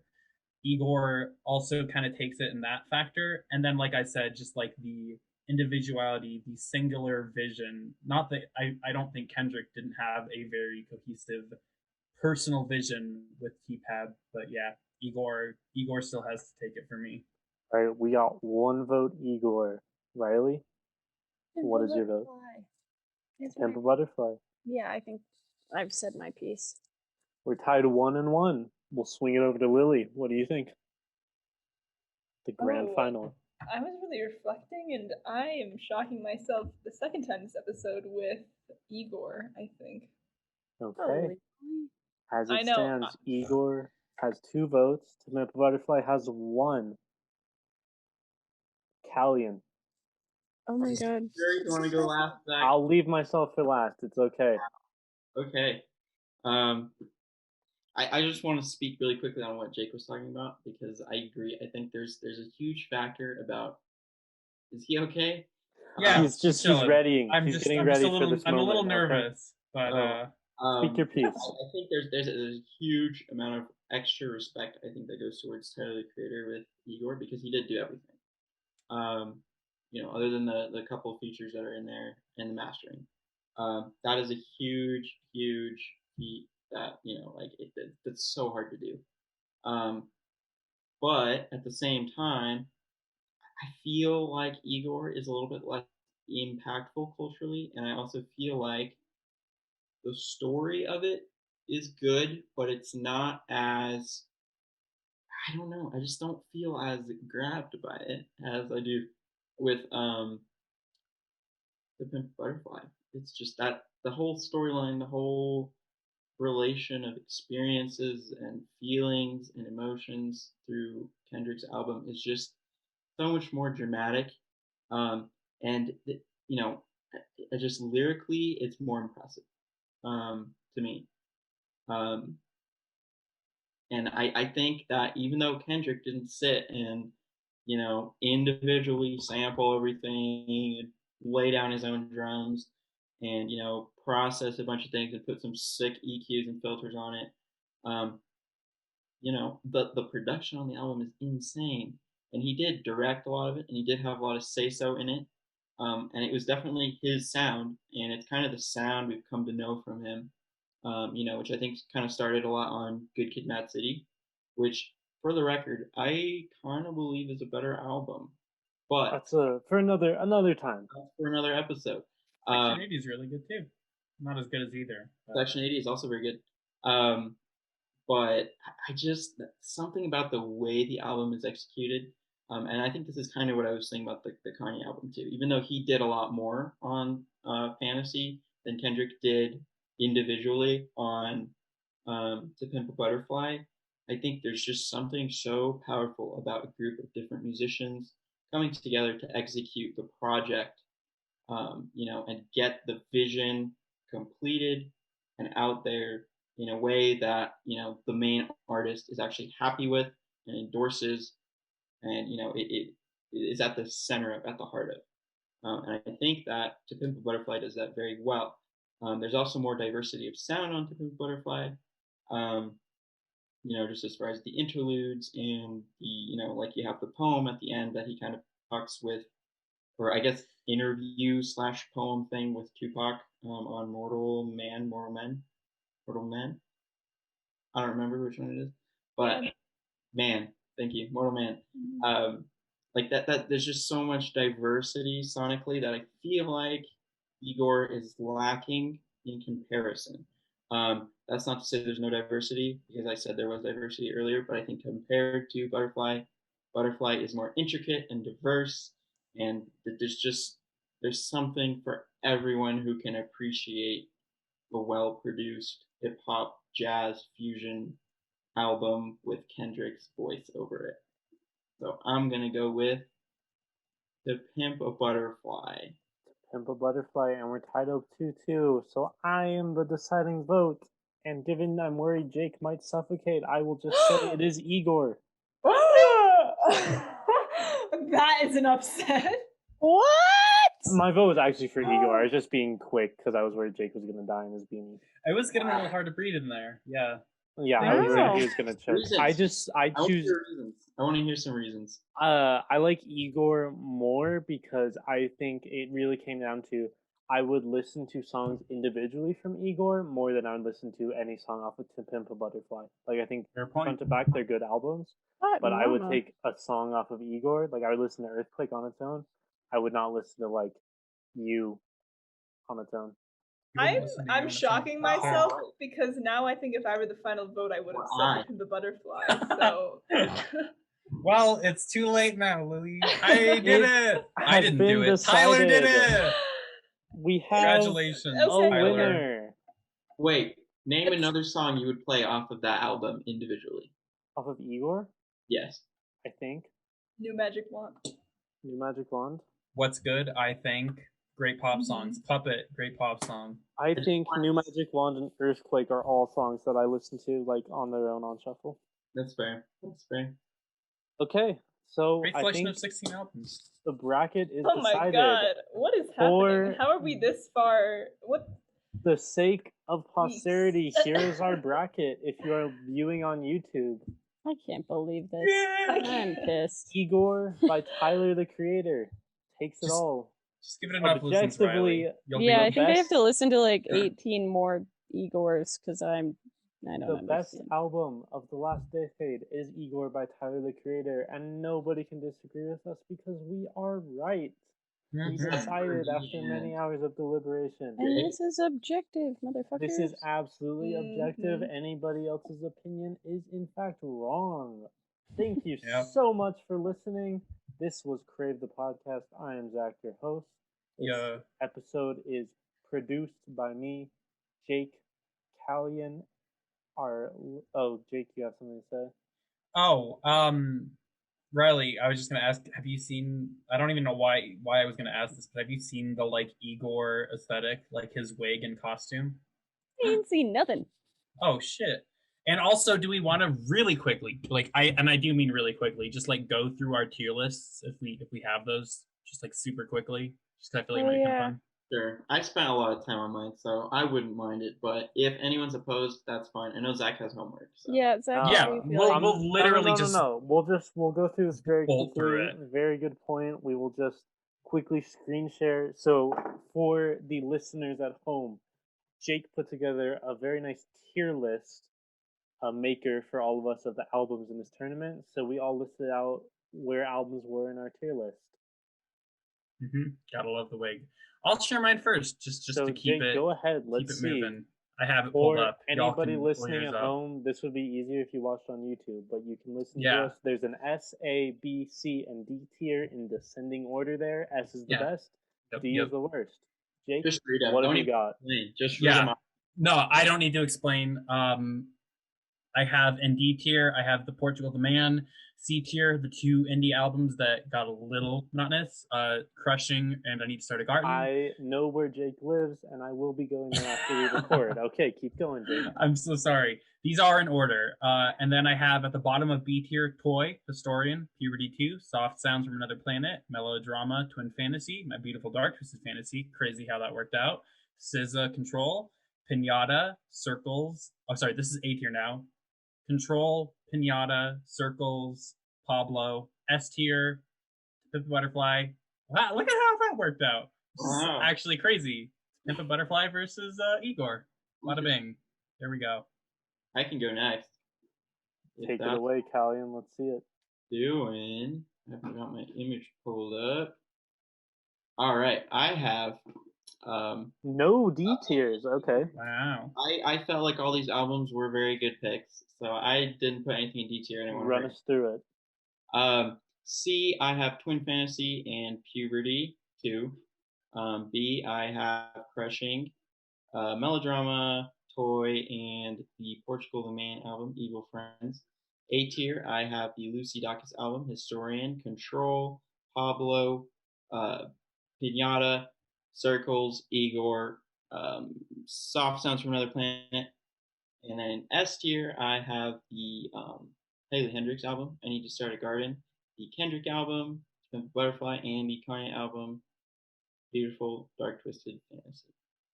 Very interesting. All right, Lily, Reilly, either of you want to take this one now? I misunderstood the assignment. I added like 14 levels, so I just have them all ranked. So Okay, I'm that's gonna fair. That works Yeah. too. Hey, How about Lily? Reilly. You take it and I'll refix mine. No, really quick. Reilly. I- We can see your. No, whole you got file. it. It's all good. Okay, yeah, go for it. I've already started moving things. Okay, Lily, then you I we'll- can go. I we'll can go go to in the Lily meantime. then. Okay. All right. So I have no D tier as well because That's a hot take. I'm not mean like some of you. I'm the only mean one. Damn. So far. So Life of Pablo is in my C tier, as is the Portugal the Man album, Evil Friends. And then my B tier is the matchup that I was so furious about, Melodrama and My Beautiful Dark Twisted Fantasy. And then A tier, I've got the Haley Hendrix album, Pinata, Circles, Soft Sounds from Another Planet, Puberty 2, and Twin Fantasy.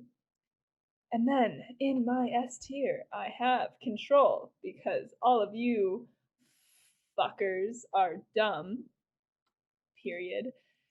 And then To Pimp a Butterfly, Igor, Toy, Historian, and Crushing. Beautifully executed. I will go Mhm. ahead so Reilly has more time to fix her oopsie doopsie fuck the wacko. So here in my D tier, I have Evil Friends by Portugal the Man. I have Pinata. This was very spur of the moment. Wow. Then in C tier, I didn't want to leave Evil Friends alone in the D tier. And my C tier, I have My Beautiful Dark Twisted Fantasy and then Melodrama. Going up to B, we got Life of Pablo, Toy, and Igor. Then in A tier is Twin Fantasy, Historian, The Pimp a Butterfly, Control, and Circles. And then in S tier, I have Soft Sounds from Another Planet, Puberty 2, I Need to Start a Garden, and Crushing. If anybody can tell Sad what girls, type of all music I soft love, I girls. love soft indie Checks music. out. Checks out. Exactly. Reilly, are you ready to go? Like moderately. I threw things together very quickly. It's good enough. It's Let's good take it enough. away. Let's be aware. The bracket Can is we already. see this? Oh wait, no, we can't. Here we go. So in my S tier, where is my S tier? There is my S tier. Okay, I have Toy, and I Need to Start a Garden. These are my ride or die bitches.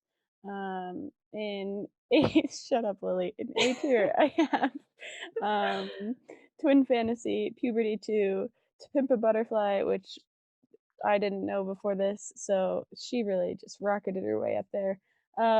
Historian, Crushing, and Circles. And then in this here tier, I have Soft Sounds from Another Planet, Control, I'm Sorry, Lily. You This disgraced one, me. I'm sorry. Beautiful Dark Twisted Fantasy. I did this in 2 minutes. Yes, I have Kanye's My Beautiful Dark Twisted Fantasy, and then I have Igor right there. And then I have Lord and Freddie Gibbs in the C tier, and Life of Pablo just pissed me off, and Portugal the Man is also living down there. So, woohoo. Beautifully done. Those were the quick versions of our tier list. How the Maybe fuck do they I will. off? I can end your screen share, don't worry. I can't end your screen share, never mind. It's at Oh, the top, shit. it's a red button Oh. that says stop sharing. It was blocked by your lovely Anyways, faces. maybe we should try and put these on the website, like in the same page as this episode, so everyone can see our opinions. Could be And, fun. So if anybody wanted to see these, they can see them there. Yeah, I'm gonna try and have that remix finished by Friday and go up Jake there as has well. A great Yes, remix queen. that hopefully we will not get copyrighted for. We Probably won't put it. will. We won't put it in the Listening. episode. We won't put it in. Yeah, the no, episode. not in the episode for sure, But it'll just but exist on the internet. Okay. just a link on the website if nothing else. Perfect. Will work. I do believe that is the end of our bracket challenge. Anybody have a final thought they wanted to share? I don't think Igor- I'm ready to be done. I think we Igor need is to keep- objectively the best. Igor, I guess, is Mm-mm. objectively the best album from the last 10 years, and we decide that as a very smart panel with lots of brain. Okay. SZA and Japanese Breakfast objectively got robbed. That's true. So true. That's All okay. right. Well, thank you very much for listening. Crave the Podcast is produced by myself, Jake Trujillo, Kalyan Lemercier, and our podcast artwork is made by Madi Heath, and our edits every week are made by Jivan West. Reilly Ernst is the podcast lead for us. Thank you all for listening. Also, shout out Patrick. I feel like at this point, he's editing. He's a producer He's as well. editing, so He's Patrick fucking tired. Yeah. Stachniak will Sorry, edit Patrick. the episode as well. Dude, I'm so Lily sorry. McClain is I'm so simply sorry. Here for the good vibes. I was This is gonna say, about what as do I long- do, Zach? But yeah, no, Lily you're- is here for the vibes, and that is all. Thank If you. it makes you Nice. feel any better, this is probably about as long as the file I had to edit, Patrick. So we're in the same boat. Yeah. I am sorry though. Well, thank you all very much for listening. This was the Bracket Challenge. You cannot have opinions different than us, so do not add us ever. Thank Get you. fucked. Igor is the best album. That is all. We will be back next week with more Crave the Podcast content. Thank you all for listening.